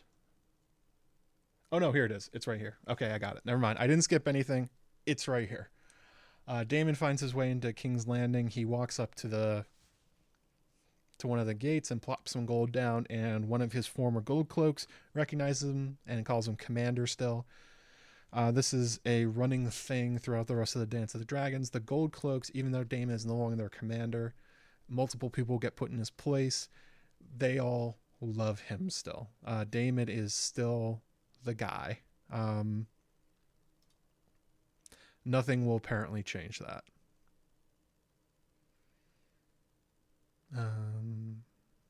Let's go with this one for now. So the man known as Blood is in the gold cloaks. He walks up and lets Daemon in. I'm told you bear a mislike for the High Towers. Fuck the High Towers. Sneaks him inside. They go and find a rat catcher, the guy we saw earlier in the small council room, the exact same person. Daemon says, the White Worm says you're a rat catcher. You must be busy. That castle positively crawls with them now. Cheese says, I heard the White Worm was dead. Daemon says, her ghost told me you were a betting man. Fighting pits? Cheese said, dogs and bones. Not sure what the bones means. Daemon then says, how deep are your debts? And holds out a heavy coin purse. Cheese reaches for it. Daemon pulls it away and he says, I was given to understand you possess a unique knowledge of the Red Keep. Cheese says, Magor's tunnels, great big rat's nest it is. I know them better than the shape of my own fill in the blank. Daemon says, this is my friend. Tonight he's going to be your friend. You're to find and slay the Prince Aemon Targaryen. He has silver hair and one eye. Should be easy enough to find, but I understand he's quite good in a fight. You'll want to take caution. That's one half. You get the other half when it's done. Cheese says, all right, what if we can't find him? And they cut to Daemon, and then the scene switches. We find out later what he actually said, but this is the same trick they pulled with the Heir for a Day, which, if you work backwards, could alert you to the idea that, yes, Daemon did say it originally. Is Blood much bigger in the books? I guess Blood's pretty huge in this one too, but that's probably just by like comparison to Cheese. He sounds a lot like Gregor Clegane. I don't know if they did that on purpose. Same sort of vibes.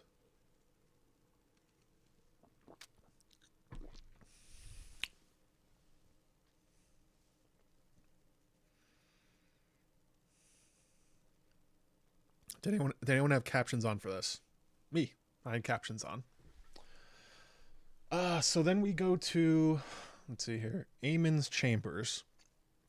And we find that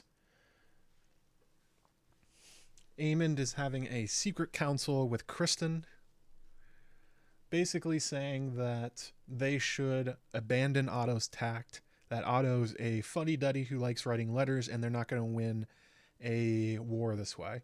That they need to go out and get soldiers and levies, and the way to do it is to start conquering their vassals. Interesting idea. Aemon says, you should be leading the van, and I should be flying cover on Vhagar. No castle would dare to raise Rhaenyra's banner against us. We could bring the whole crown lands to heel in weeks. Kristen says, well, mayhaps we could petition the king privately to send us out. Rosby and Stokeworth are small castles right in the shadow of King's Landing. They would not want us for enemies. This is a bad plan. This is a very bad plan. The reason it's a bad plan is that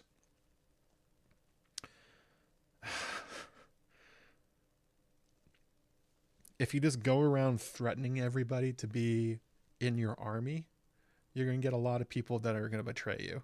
Whereas Otto's method, which still has a problem, is at least paying people off, basically. Like, it's unbelievable also that Aemon just went to Storm's End and bartered with Boros Baratheon and saw specifically how buying off Boros got them the Stormlands. And here you have him on his own making plans, and he's basically going like, that plan sucked. No more buying people off. I'm just going to threaten everybody to following me.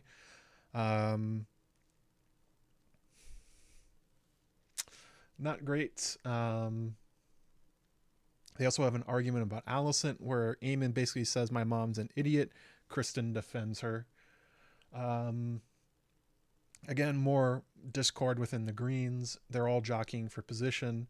Aemon's making a run at Hand of the King, but so is Kristen. It's kind of weird. And out of nowhere, Otto Hightower walks in, kicks Kristen out, tells him to go back to his post. Otto does it. Kristen does it, which was kind of crazy.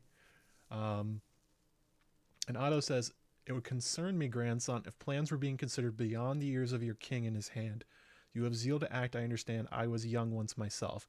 Aemon fires back, "I only wish to serve my king in my house." Not true. Uh, Otto says, "You and Vhagar are the greatest single power in the realm. If it wasn't obvious before, it certainly is now. But there are many pieces at play here, some of which you can't yet see. I promise you, Aemond, you will have all the vengeance that you seek, but you must keep a grip on your impulses. We both know that your brother cannot." Basically saying, please stop.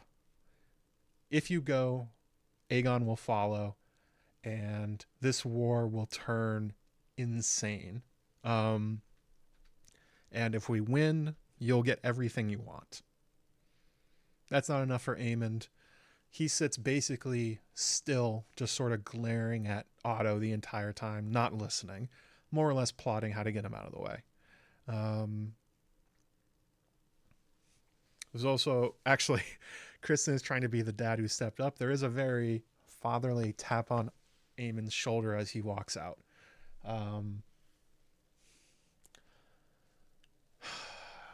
Yeah.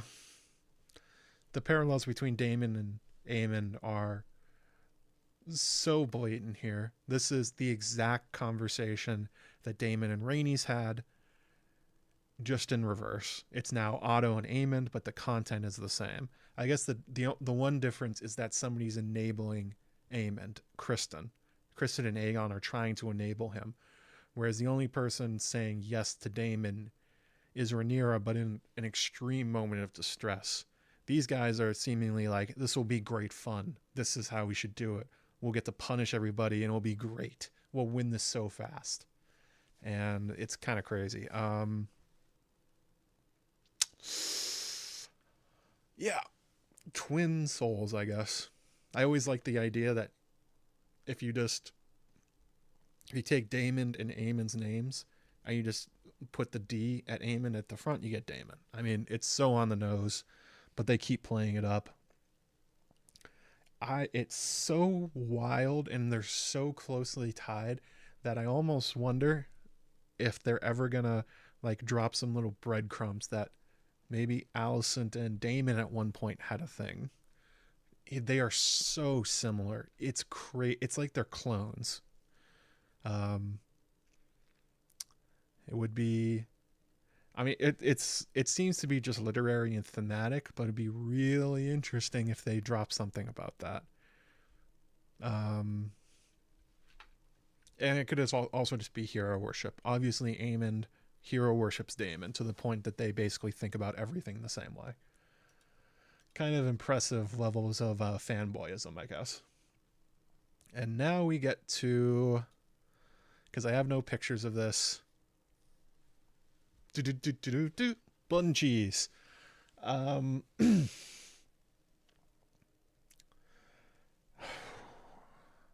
Yeah, this is tough. So a lot of the scene is blood and cheese. They're just sort of sneaking up through the back halls of the Red Keep, Maegor's secret passages and stuff like that. They're bringing a dog with them. Basically, they've dressed up Blood to look like a rat catcher too, and they're going to try and sneak their way all the way into the royal apartments and find their way to Aemon and kill him. In theory, but they don't really seem to be on the same page about what they're doing, and we get a very weird scene where they walk through the throne room while Aegon is there with his flunkies, and the conversation continues to make the case that Aegon is a butthead. There's no other way of saying it. He's very drunk and he says, "I need to be a symbol for the small folk as well as the nobility. could always be, and one of his buddies says, could always be Aegon the Strong. And Aegon goes, my nephew's already taken that one. Everybody laughs. It's great. Well, which would your grace prefer, to be loved or feared? Aegon says, I need to be both. My mother and grandsire mind me like some helpless duckling. As they should, Aegon. You're an idiot. This is unbelievable. One of his flunkies says, well, you're the king. Who gives a shit what they say? And then Aegon says, my brother at least knows his place. He's as loyal as a hound. No, he ain't. I can set him and his dragon on my foes at will. I need a style that demonstrates power and commands respect. No one knows what magnanimous means. One of his friends says, Aegon the generous then. That would charm the small folk. Aegon goes, I like that. And then one of them says, Aegon the dragon heart. And he goes, better. Aegon the dragon cock. Yes, yes, the untamable beast. So that's the level that Aegon is playing on. He's drunk and laughing at dick jokes.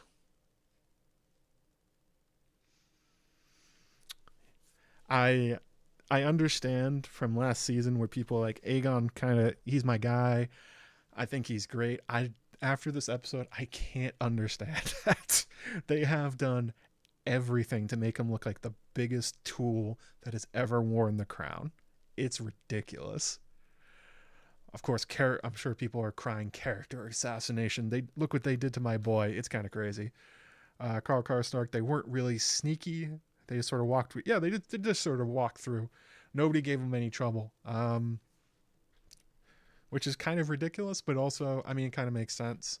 Rat catchers, they walked through the small council earlier, and nobody gave him a second look. So I guess this is kind of normal. Like, all the security of the Red Keep is basically for nothing if you just are carrying a rat catching box.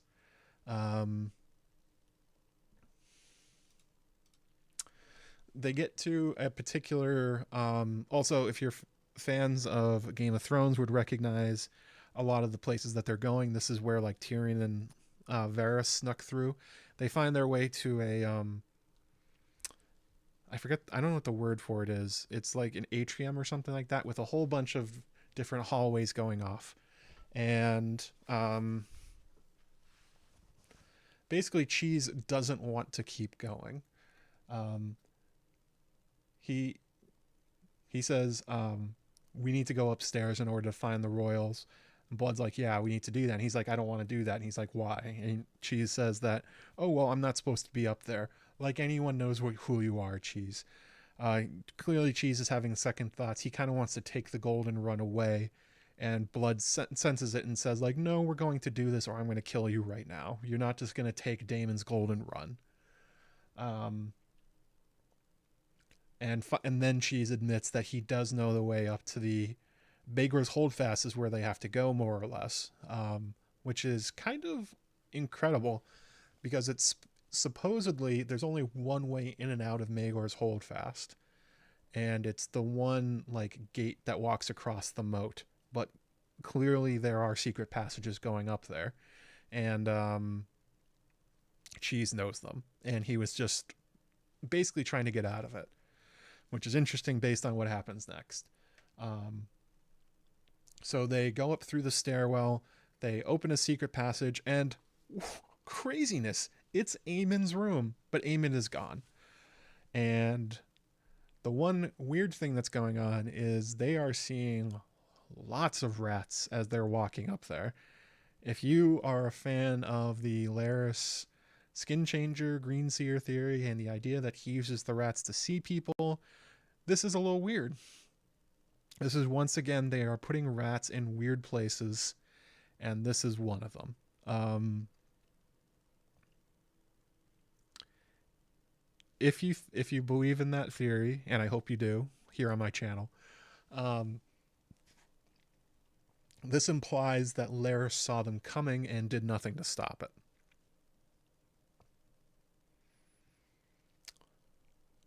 Which is very intriguing. I talked about this on a live stream a while back, talking about who did Blood and Cheese. One of the suggestions was like, well, maybe Cheese is Larys, but I thought the more reasonable one is that the crime is so ridiculous, and it seems to overlap with Laris's like abilities and his knowledge base, that it seems kind of crazy that he did nothing to stop this, um, and that none of his spies saw anything. Kind of weird. And then the same thing, they go into Eamon's room, there's nobody there. They go out into the hallway, also nobody there. There's no guards, there's no maids, there's nobody walking around. It is kind of late at night, but even still, we've seen previously that many of the royals sleep with Kingsguard outside their doors, or sleep with random guards outside them, or there's maids and servants coming and going even late in the night. Like, even Rhaenyra apparently got seen when Rhaenyra and Maester,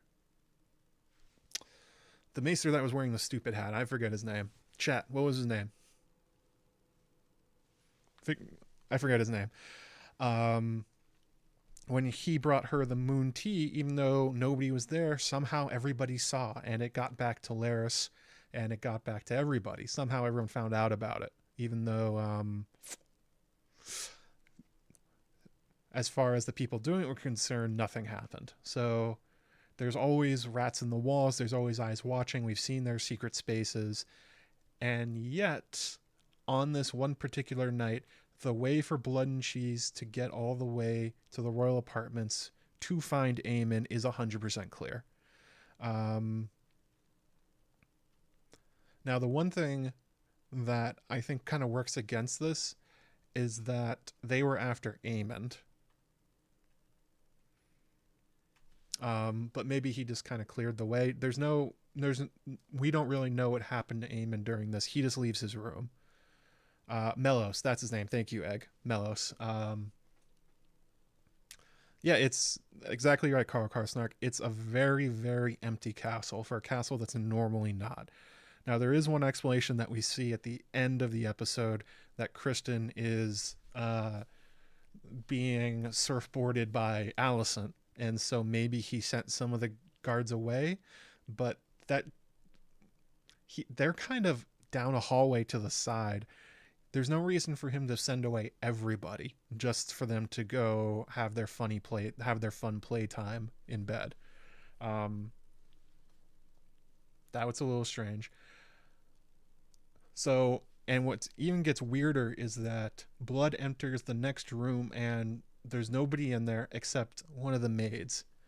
Alicent's maids. One of the ones that Laris just installed.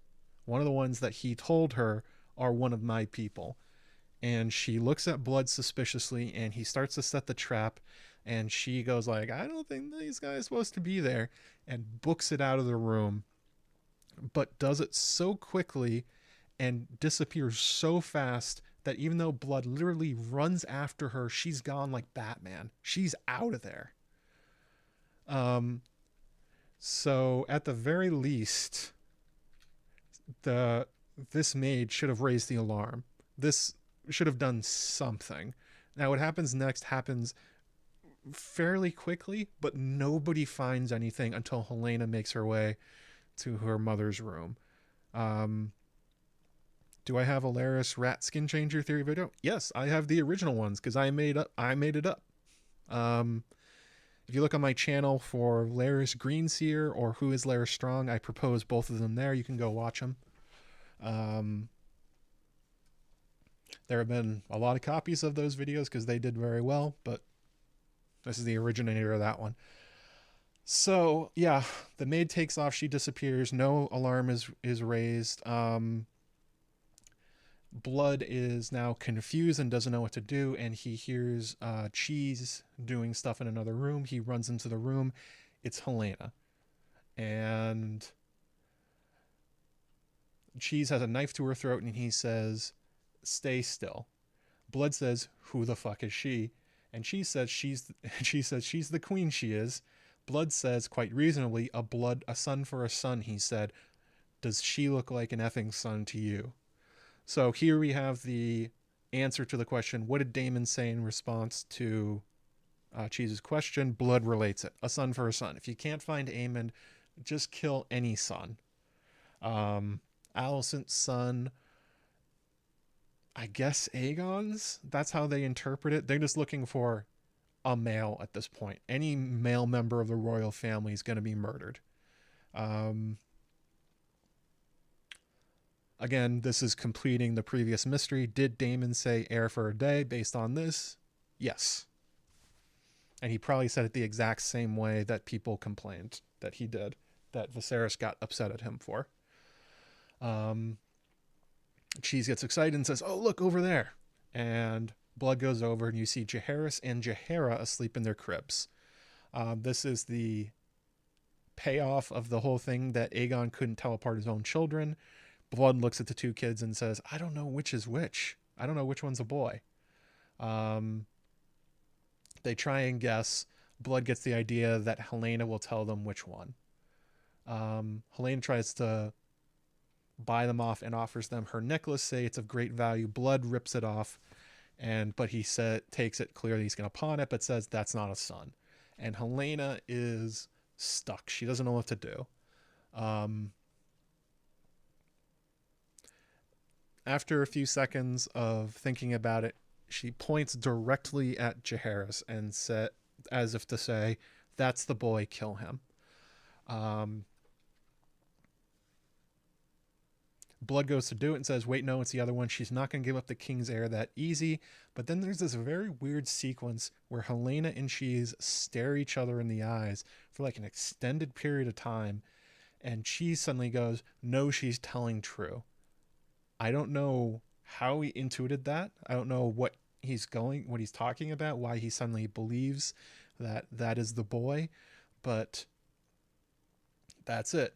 Helena grabs Jaehaera out of her crib and basically runs away. And off screen, we hear the horrible sounds of Blood and Cheese killing and then sawing Jaehaerys' head off.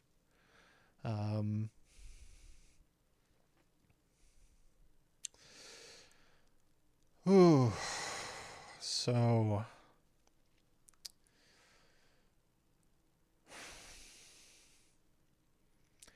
this is very different from Blood and Cheese and Fire and Blood, where Helena points at Maelor and then Blood says, "Haha, got you," cuts off Jaehaerys' head.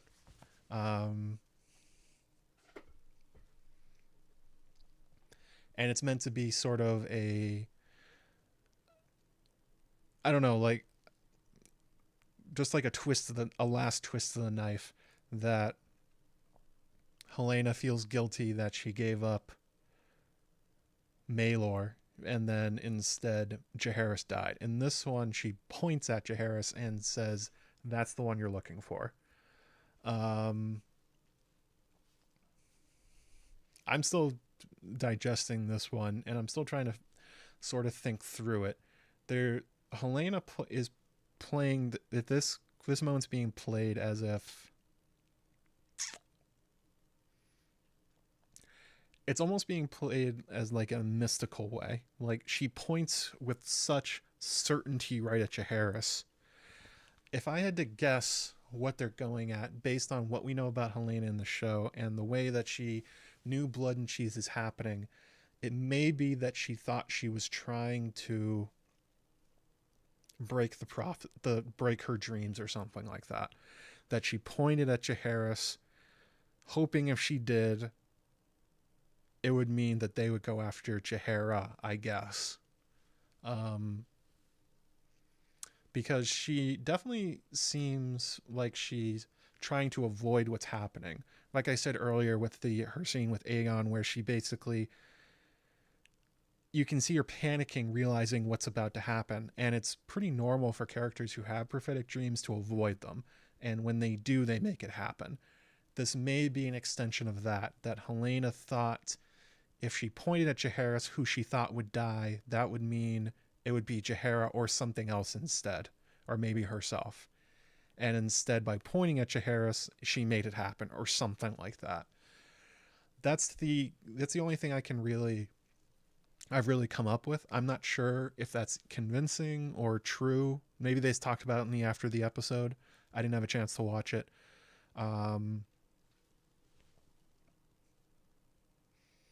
And there's definitely that weird moment with her and she's like having like this soul bond or whatever, where he suddenly goes like, no, she's telling the truth, I know she is. There's so much magical weirdness going on around Helena that you have to sort of open your mind about what she's doing, and especially because she's so disconnected from reality. That's my guess. I don't know if you guys, let's see, do you in the chat find that convincing, that, or is that like a good explanation that she pointed at Jaharis hoping it would basically undo her dream and then it would mean he wouldn't die or something like that. I'm not really sure.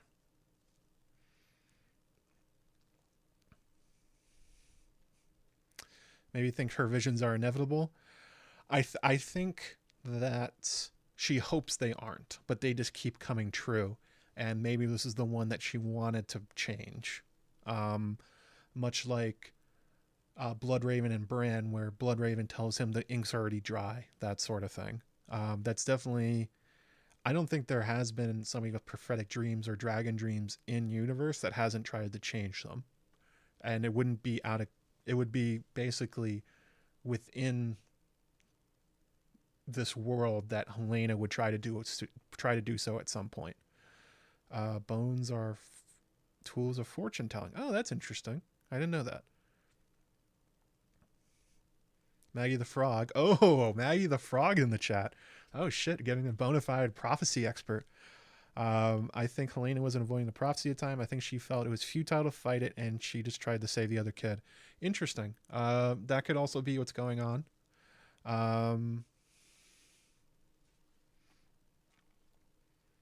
Okay, so in what you're saying is she knew that by pointing at Jaharis, it would give her the time to grab Jaehaera and run to make the best of a bad situation. Okay.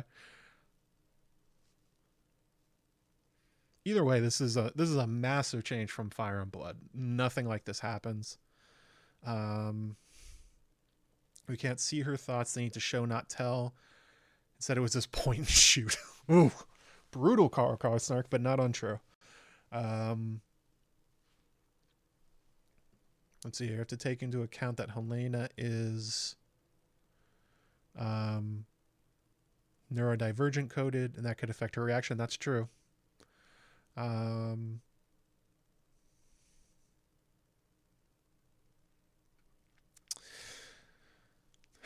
This is what kept me from not making a video about this first, is I still don't know exactly what went on.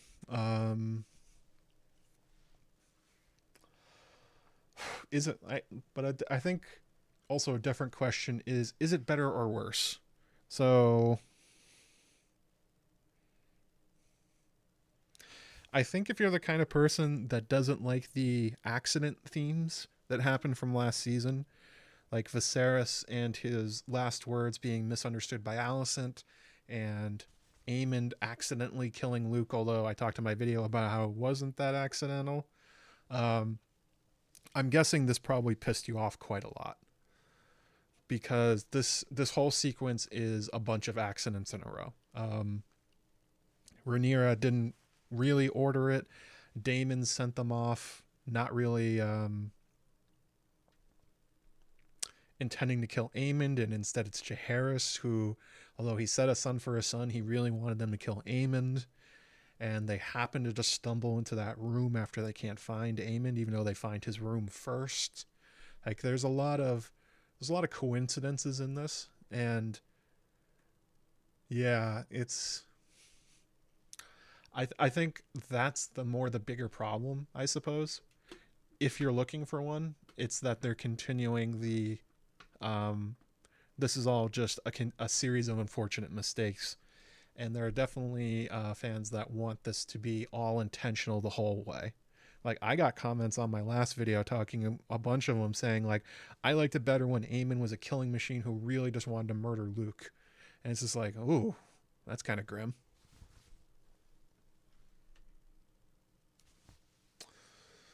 Prefer the book version. It was way more shocking. This was pretty shocking. Hearing, I guess it was actually kind of toned down. You don't have to see the kid die. the way that happens in the book is far worse. Cuts off his head and holds it up and puts it into a sack. Helena's out of there. Um, and you hear everything off screen. You just hear the sound of knives and on bone, and that's kind of it. In some ways, like, I'm sure this is, I compared it to the Red Wedding, and I'm sure other people are going to. This is far less graphic for Game of Thrones properties than anything we've seen in a long time. They really they pulled this one far back from what it could have been.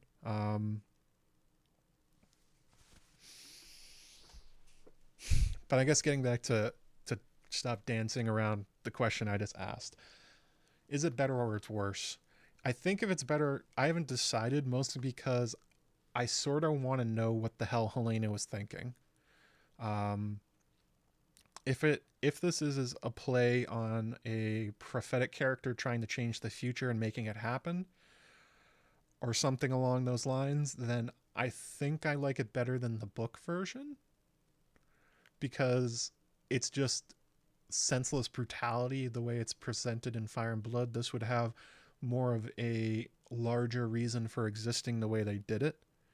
Um, in Fire and Blood, the blood and cheese really just makes Aegon angry. That's kind of the point of it.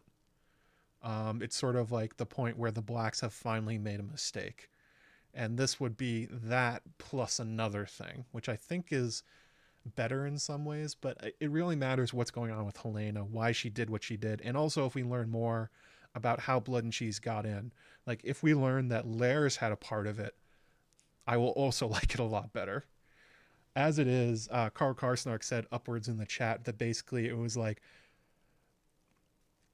of like the writers cleared the way for them. If that's what happened, I'm not a huge fan of that. But if it was in universe, a reason for why they got there and found their way there, and it's like there's a mystical backdrop to this, then I think I like it better. But I don't think we know enough, and I don't think we've seen enough from this to extrapolate which one it is.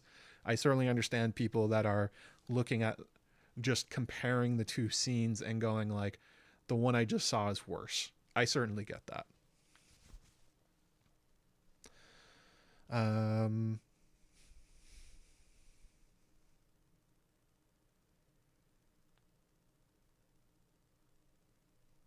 hmm.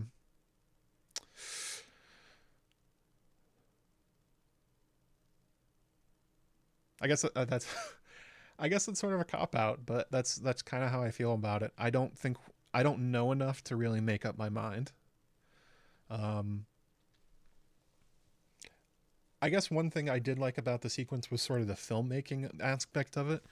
You sort of get the feeling in Fire and Blood that Blood and Cheese are like in total control and they know what they're doing, and they've tricked everybody and they tied up Alicent and they found their way to Helena, and like it was all planned. This was part of a grand scheme. The way they shot it in the show is that they are in over their heads. They are two doofuses who have been paid to do something they do not know how to do, and they sort of like zoom in on Blood's face, and you sort of get the panic when the maid runs away, and he hears Cheese, and he just sort of runs, and he's like, "What is happening?" I think that part of it is better for entertainment. Um, that it sort of informs what exactly happened. That these are two random shitheads that Damon hired that he never should have hired, who are in way over their head and panicking. And that kind of makes sense, I guess. The way they're depicted in Fire and Blood, they are just Terminators. They are there to just take heads, and they don't give a shit about it. Um,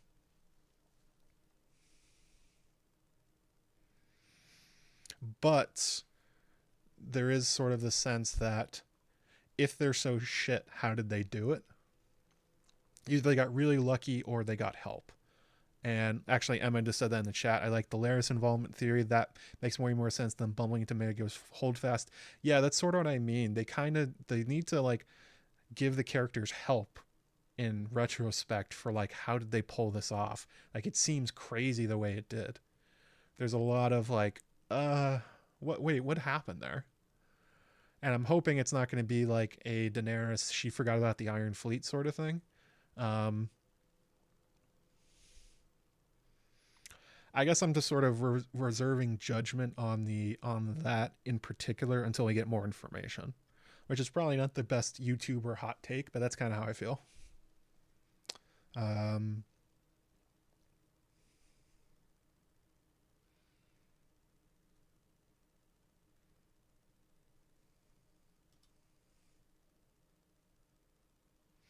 let's see here. How could Laris know what was going on so quickly? Damon hires him and goes straight to work. Not sure his super spies are that good. Um, well, if his super spies are the rats, then his super spies are that good. Not particularly the maid. I mean, that I think that's the obvious plant there. If you recognize her from earlier in the episode, you go, why instantly one? That's Laris's maid. That's the one that he just hired, and he says is his, basically said is his eyes in the castle. Um, that nothing happened when she ran away is really strange. And I guess the other part of it is you sort of have to believe that Laris is using the rats and mystical powers. If you do, then it really falls on him more and it can really implicate him. But I think that's probably going to be a question for the next few episodes. Um,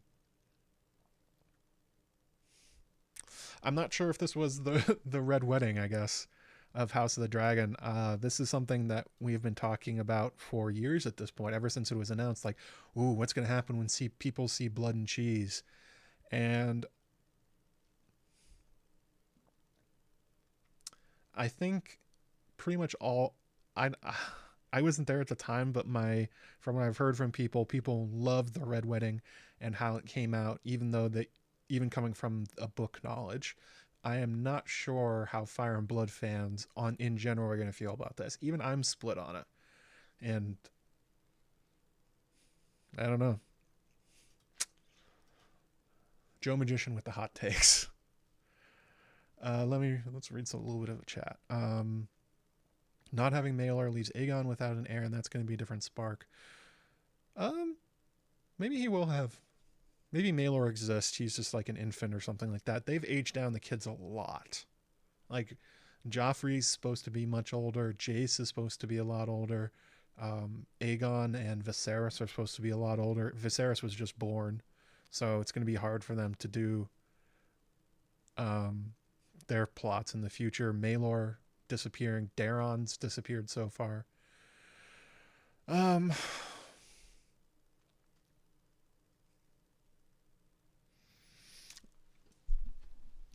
I think the number one thing about Blood and Cheese tomorrow morning on social media and in coverage is going to be, is it good, and not that was amazing. And if I was working at HBO and House of the Dragon tonight, I would find that worrying. This was supposed to be your centerpiece for this series, your centerpiece for this season.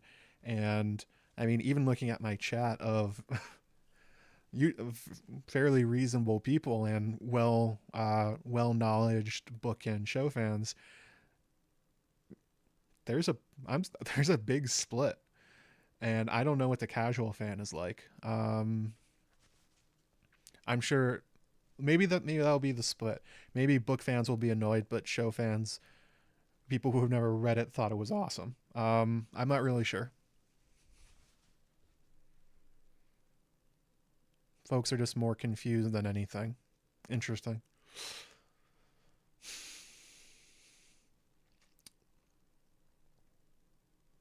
Hmm. I sort of feel like the way I was when I was writing my last video and I was talking about the Dragon Bond and Dany and Drogon, and I felt like I was explaining back what they were trying to do after finally piecing it together about like how Dany was feeling, her downfall, how the death of the dragons really impacted her because of the Dragon Bond itself, that she felt their deaths and Drogon felt hers. And I was just kind of like, actually I put this in the video, I was disappointed I had to do that. I didn't want to do that. And I'm feeling a little bit disappointed that talking about Blood and Cheese clearly the thing George put in Fire and Blood to be the oh my god thing other than Rhaea Targaryen. And I'm having to come up with explanations of how it's good. I don't want to be doing that.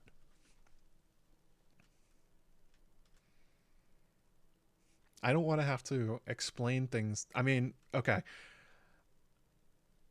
I have a YouTube channel where I explain things to people. Like, but I like explaining things I'm excited about. I don't like having to kind of backfill explanations so the things people watch just made sense. I guess. I like going at things that everyone's already excited about and adding more to it rather than being like a fix it man. And that's how I kind of feel at the moment, that I'm trying to fix what I just watched. I guess I'm breathing the copium. Also, I think another problem with this is Jaehaerys got the same treatment that many other characters who have died did in House of the Dragon so far. Introduced basically this episode. This was the most that character has done, and they instantly killed him. Harwin gets his first speaking roles. Basically in the episode that he dies. Lena, more or less the same thing happens to her. It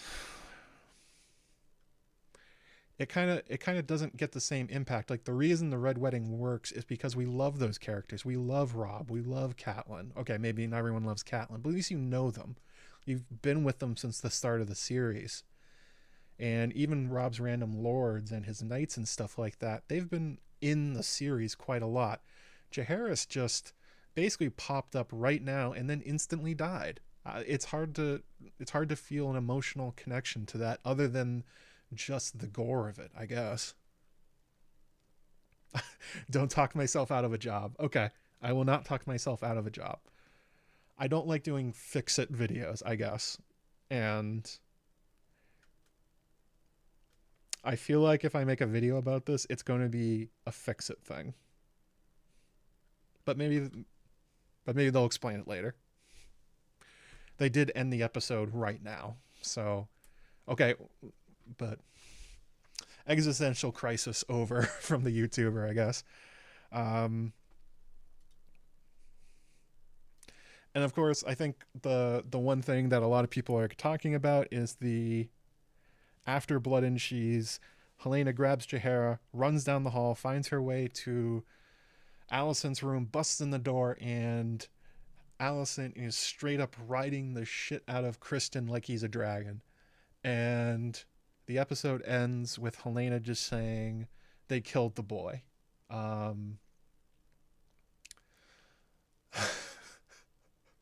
That was an HBO moment if I've ever seen one.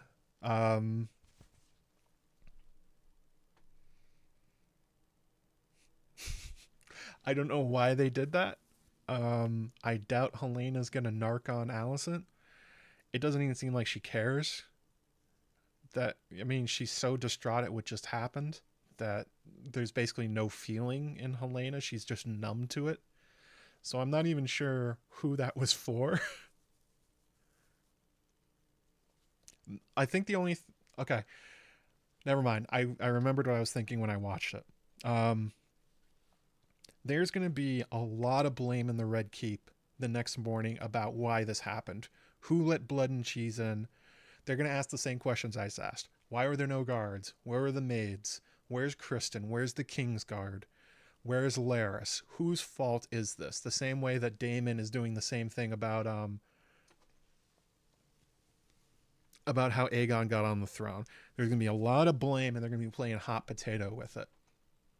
So somebody's going to ask, where was the Lord Commander? And he can't really say, I was getting surfboarded by the Dowager Queen. Alicent doesn't have any responsibility there, but Kristen does, and so does the Kingsguard, and so do his guards, and Larys also will have to answer for something as the Master of Whispers. Why didn't you protect us from the assassin? This is your whole job.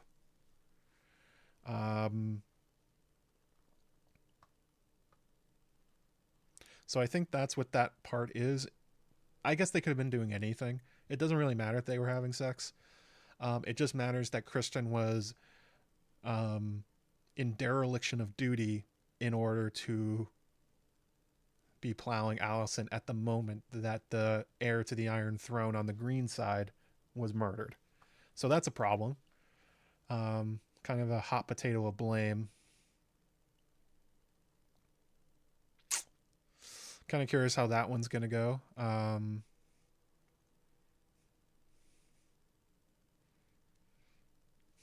Maybe this is something that gets Allison sort of removed from power finally. Aemon's been jostling for it. Aegon's been trying to do it. Otto doesn't really. I mean, they came to sort of an arrangement of like, we're going to support each other. But if it's her, if they blame it on Allison for seducing Kristen to derelict his duty, like that's a thing that can happen. I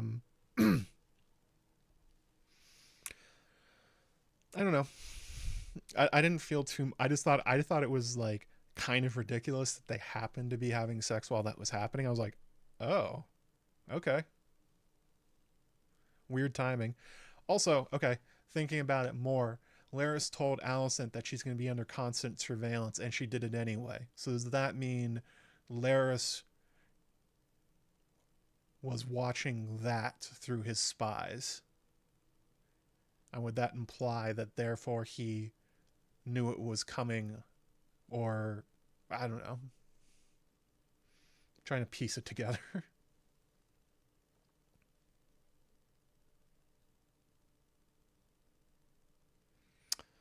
Kirsty Angel, any thoughts on Allison's mother being a Larry Florent? I'm glad we filled in a family tree. We normally don't get mothers in George R. R. Martin's universe because they're generally not important enough, apparently, for them to be put in there. So cool that Allison's mother is a Florent. I don't really know what it does.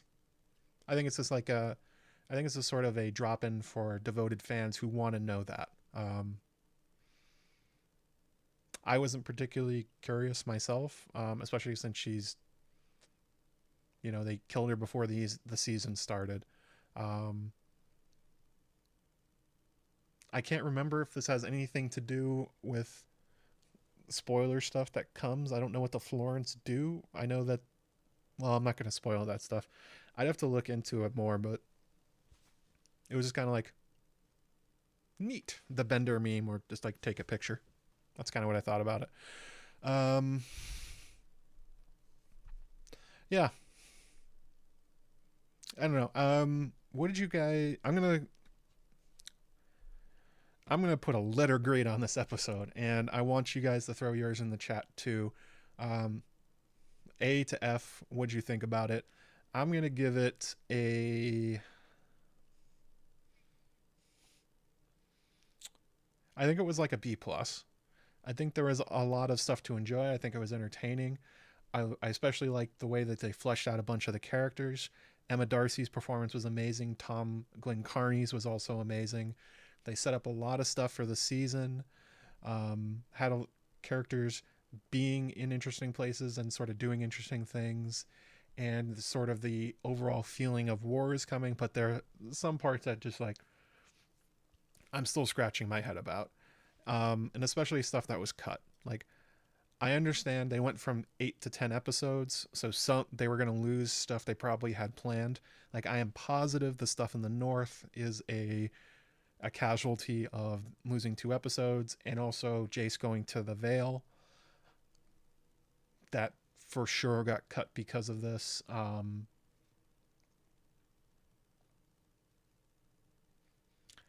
Although they made up for it by giving us a lot of interesting information about Torrhen and Aegon and Jaehaerys and Alicent. So in that sense, I am sated.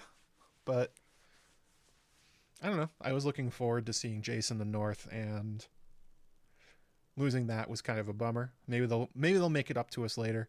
And I don't know. The changes to Blood and Cheese were, I think, fine. Different, but still good. But I just don't think it had the impact, unless we find out. This could definitely change in the next few episodes if we learn more about this. Like, if there was something going on with Laris that allowed them to get there, if there was more of the magic dreamy side of Helena that had more to do with her reaction and why she did stuff, I will like it better. Um,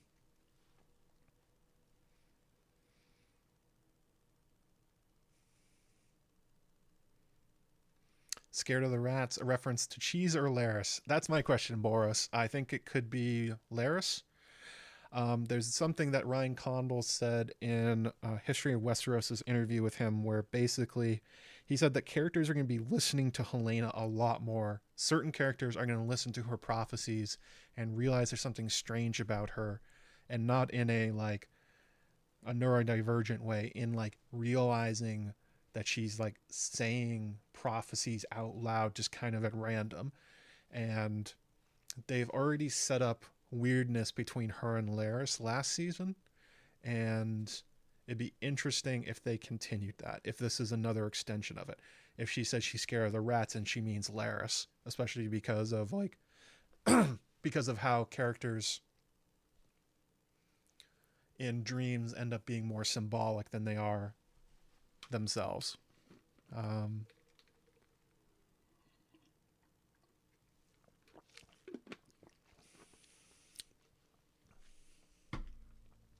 so let's see here. See, C plus, B, B minus, B, B, solid B, B, B minus, C, B plus, C, C plus, B plus.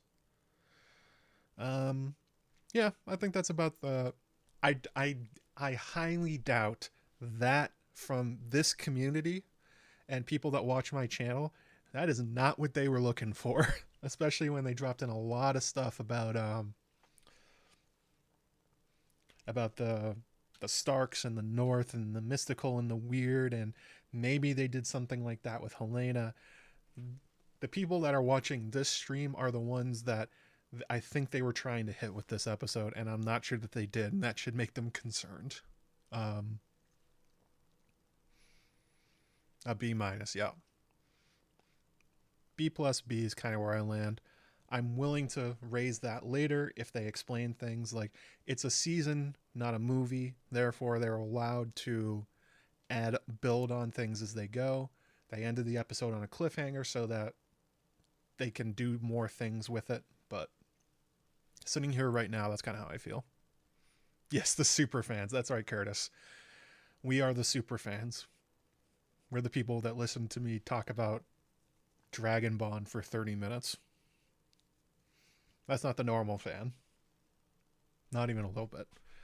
Um,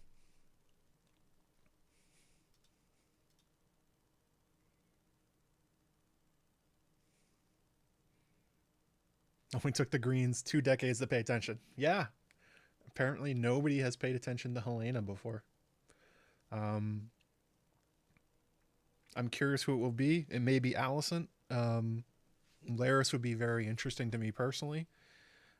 Maybe Aemond as well. We know that where things go with him, maybe and he already offered to marry her, so maybe he pays more attention than other people.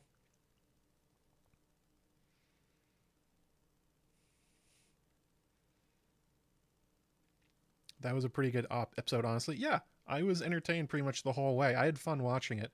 Just like a few head scratchers that was like, I don't think that landed the way I want. Um,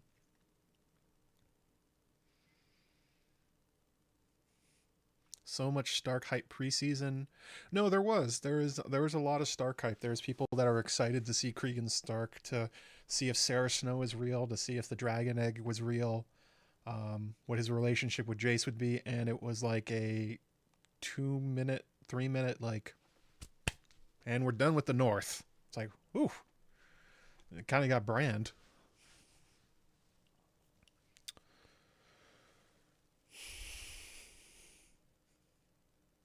Think they knocked it out of the park personally. Interesting. Okay, that's fair.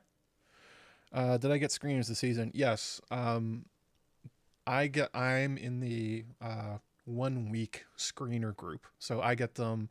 I'll be getting next week's episode early this coming week. Some people that are more professional press have seen 2 or 4 episodes so far, which is why there's so many spoilers on the internet. People can't help themselves.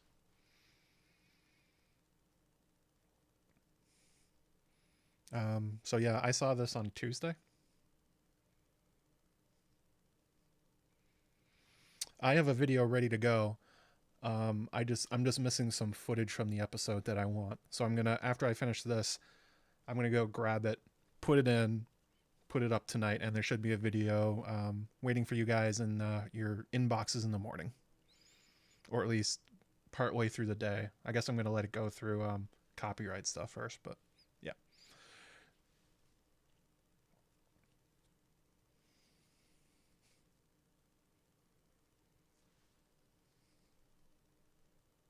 Excited to rewatch. Yeah.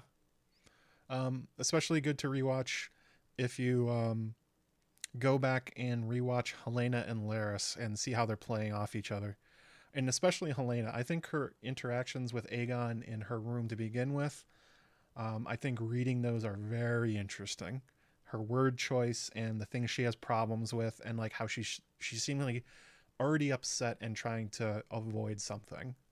Um, that's very different from Fire and Blood Helena, but different doesn't always mean bad. I guess it matters what they do with it. Um, are we going to see Cregan Stark again this season? They basically cut Jace's visit down to a single scene. I don't remember him doing much else to Hour of the Wolf. Will we see Cregan? Let's see here. Based on promos and characters they've announced, maybe in the last episode. I don't think they should show up before then. But even then, even in Fire and Blood, Cregan doesn't show up for quite a while. The soldiers they talked about this episode, the Winter Wolves, they show up first. But that, I think that would be probably beyond this season. That would probably be season 3. But you never know. They've gone back and given more time to characters that, and flesh things out more than we thought they were going to. Maybe that'll happen with Cregan, but with a 2-episode time crunch, I don't know. I think they maybe just introduced him now, and they put him at the front of the episode to make an impact, so that when he comes back, you're like, oh, it's him again. But I don't know.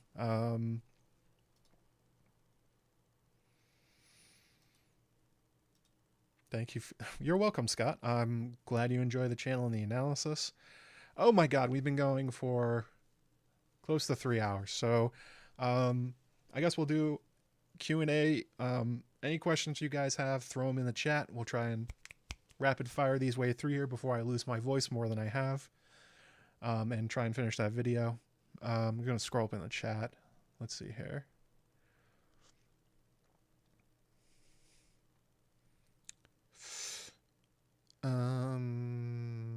Let's see here. Won't it be awkward when the Dowager Queen has moon tea made for her? Maybe that's how she gets found out. I mean, Lair said he already knows from her handmaidens. I think it's implied that her secret is out. But the problem is they're all just narking straight to Laris.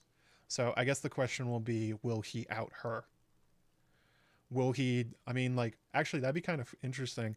He used the moon tea against Rhaenyra to break Alicent away from Rhaenyra. I wonder if he'll do it again. If he knows about Alicent's moon tea and who he will tell it to. Especially in the wake of Blood and Cheese, if he wants to reveal maybe a possible cause to why there were no guards around because Alicent and Kristen sent them away or something like that.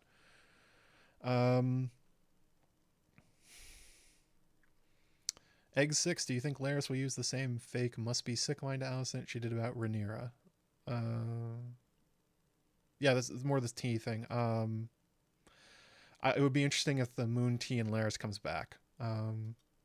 Does Laris have any sway with the Maesters? I guess if you're looking back at Melos, it could be Melos that told Laris about the moon tea. That's certainly a possibility. We haven't seen any interactions with him in Orwell. so that would be hard to trace. Um, but the Maesters need servants in the castle, and Laris basically said this episode he owns them all. So there's probably not a lot going on in the castle that involves the servants that he won't know anymore. So one way or another, he may end up getting dirt on them. That seems to be his whole thing. And he definitely, I'm sure everyone in the castle took attention that Aegon stopped to talk to him. So he may be getting more credibility at court. Barris Aurelius, how goes life, Matt? Miss seeing you on my screen more. Um, Life's been good. Different. I got really burnt out at the end of House of the Dragon season 1, and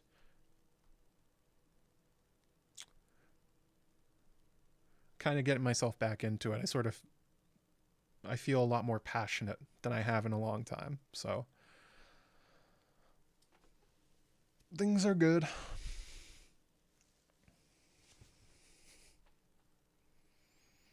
Mm.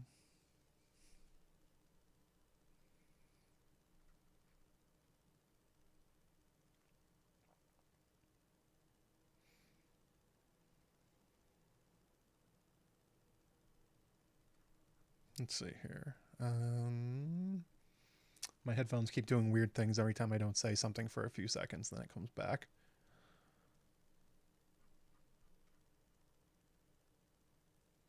I'm definitely not going to go back to be doing like weekly streams like I did during COVID. Like that's never coming back.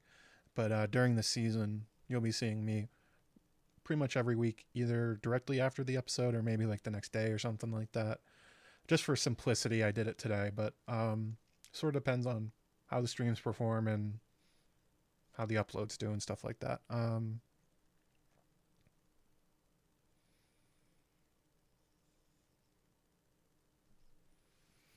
Allison should be playing up the morning wife routine a bit more, at least for the sake of appearances and propriety. Yeah, that could be slammed against her. Like, I personally don't have a problem with her being widowed and going out to continue to live her life, but she is so pious, and people will be extremely judgmental because she's her position at court and her outward appearance, that if it gets out that she has a lover in Kristen, actually it can't get out because Kristen would be sent to the wall, or it can't be widely known. The small council can know it, and maybe the staff of the Red Keep, but Kristen can't be publicly outed. But Alicent can for sure find herself on the outside of power if Larys lets it slip about their relationship or the moon tea or something like that.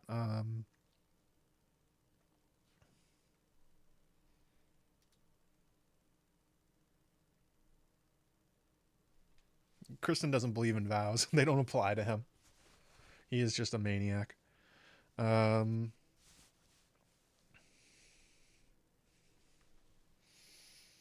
mean, like, look what happened to Rhaenyra. She got found out and basically nothing happened. Same thing can happen to Alicent. If the seats of power are willing to protect her, then nothing. And as long as Kristen's valuable, then he won't get sent to the wall. But I mean, it certainly could be a situation where people get undue power over her and Kristen.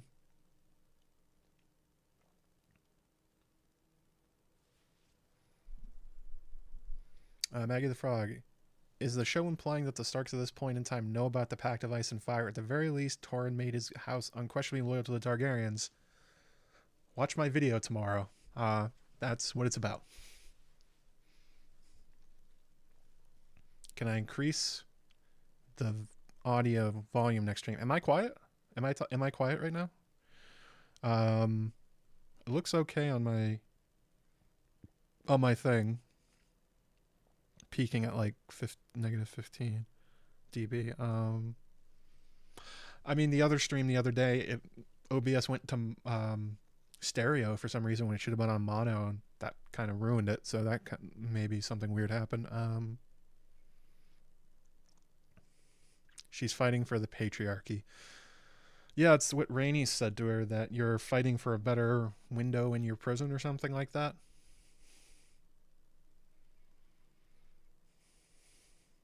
Yeah, you may just have to, unfortunately, turn it up a little bit. That's sort of Allison's journey this season, and at the end of the last one, is that she's continuing to try and find her way to stay in power, despite living in a severe patriarchy. Like she's using sex basically to have Laris be her ally. Kristen's her ally. Previously, it was hatred of Rhaenyra, but that has evolved. She's now banging him too. It's it's a. I think there's surface level parallels to be made to Cersei and the Kettle Blacks for what Alicent is doing, but I think their motivations and why are very different. I think it's more symptom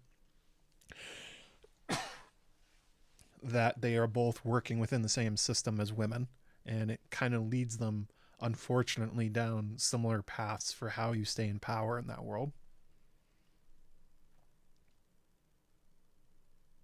Not that they're, I don't think that Alicent and Cersei are particularly similar characters. It's just that they have to play similar roles.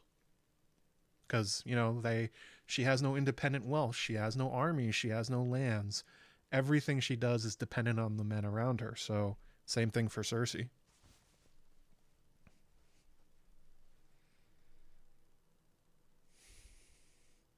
God, I'm defending Cersei. What a weird stream. Am I even defending her? I don't think so. Well, sort of. I like Alicent a lot more than Cersei.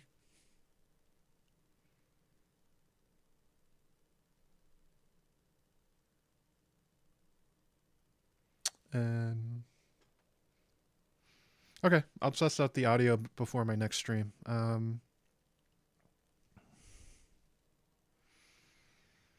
don't think she used sex for power with Viserys. That was more companionship, I guess.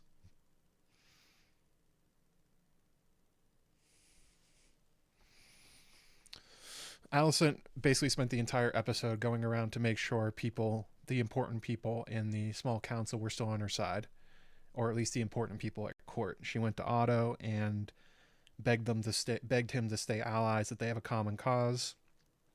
She has Kristen wrapped around, well, they're wrapped around each other's fingers, using basically casual sex and hatred of Rhaenyra, I guess, to keep him in line. And obviously we know how she pays off Laris, so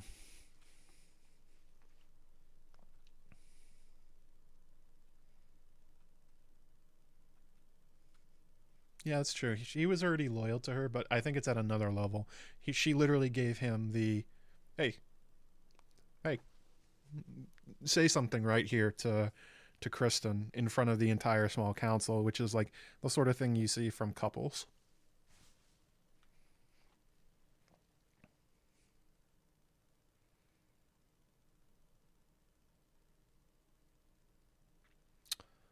Well, I'm feeling my voice start to go. I gotta go finish that video, so I think that's probably it for tonight. If this is your first time here, make sure like the stream, subscribe to the channel. There'll be more of this coming. Weekly live streams after the episode, videos, shorts. Actually, Egg6 in the chat, he made the last short on my channel. He's got another one that I didn't have time to look at. I will, Egg. Don't you worry about it.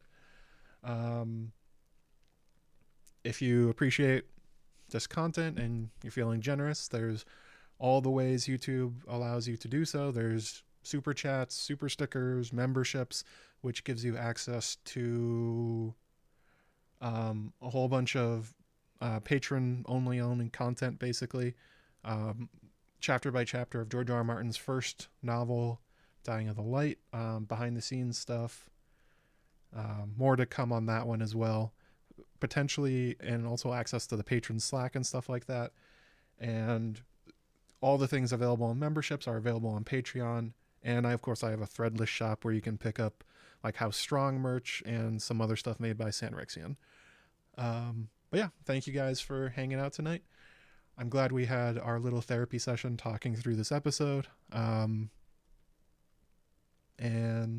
I will see you in the morning when you'll be hearing me talk about Torrhen, Stark, Aegon, and Prophecy, and Cregan and Jace.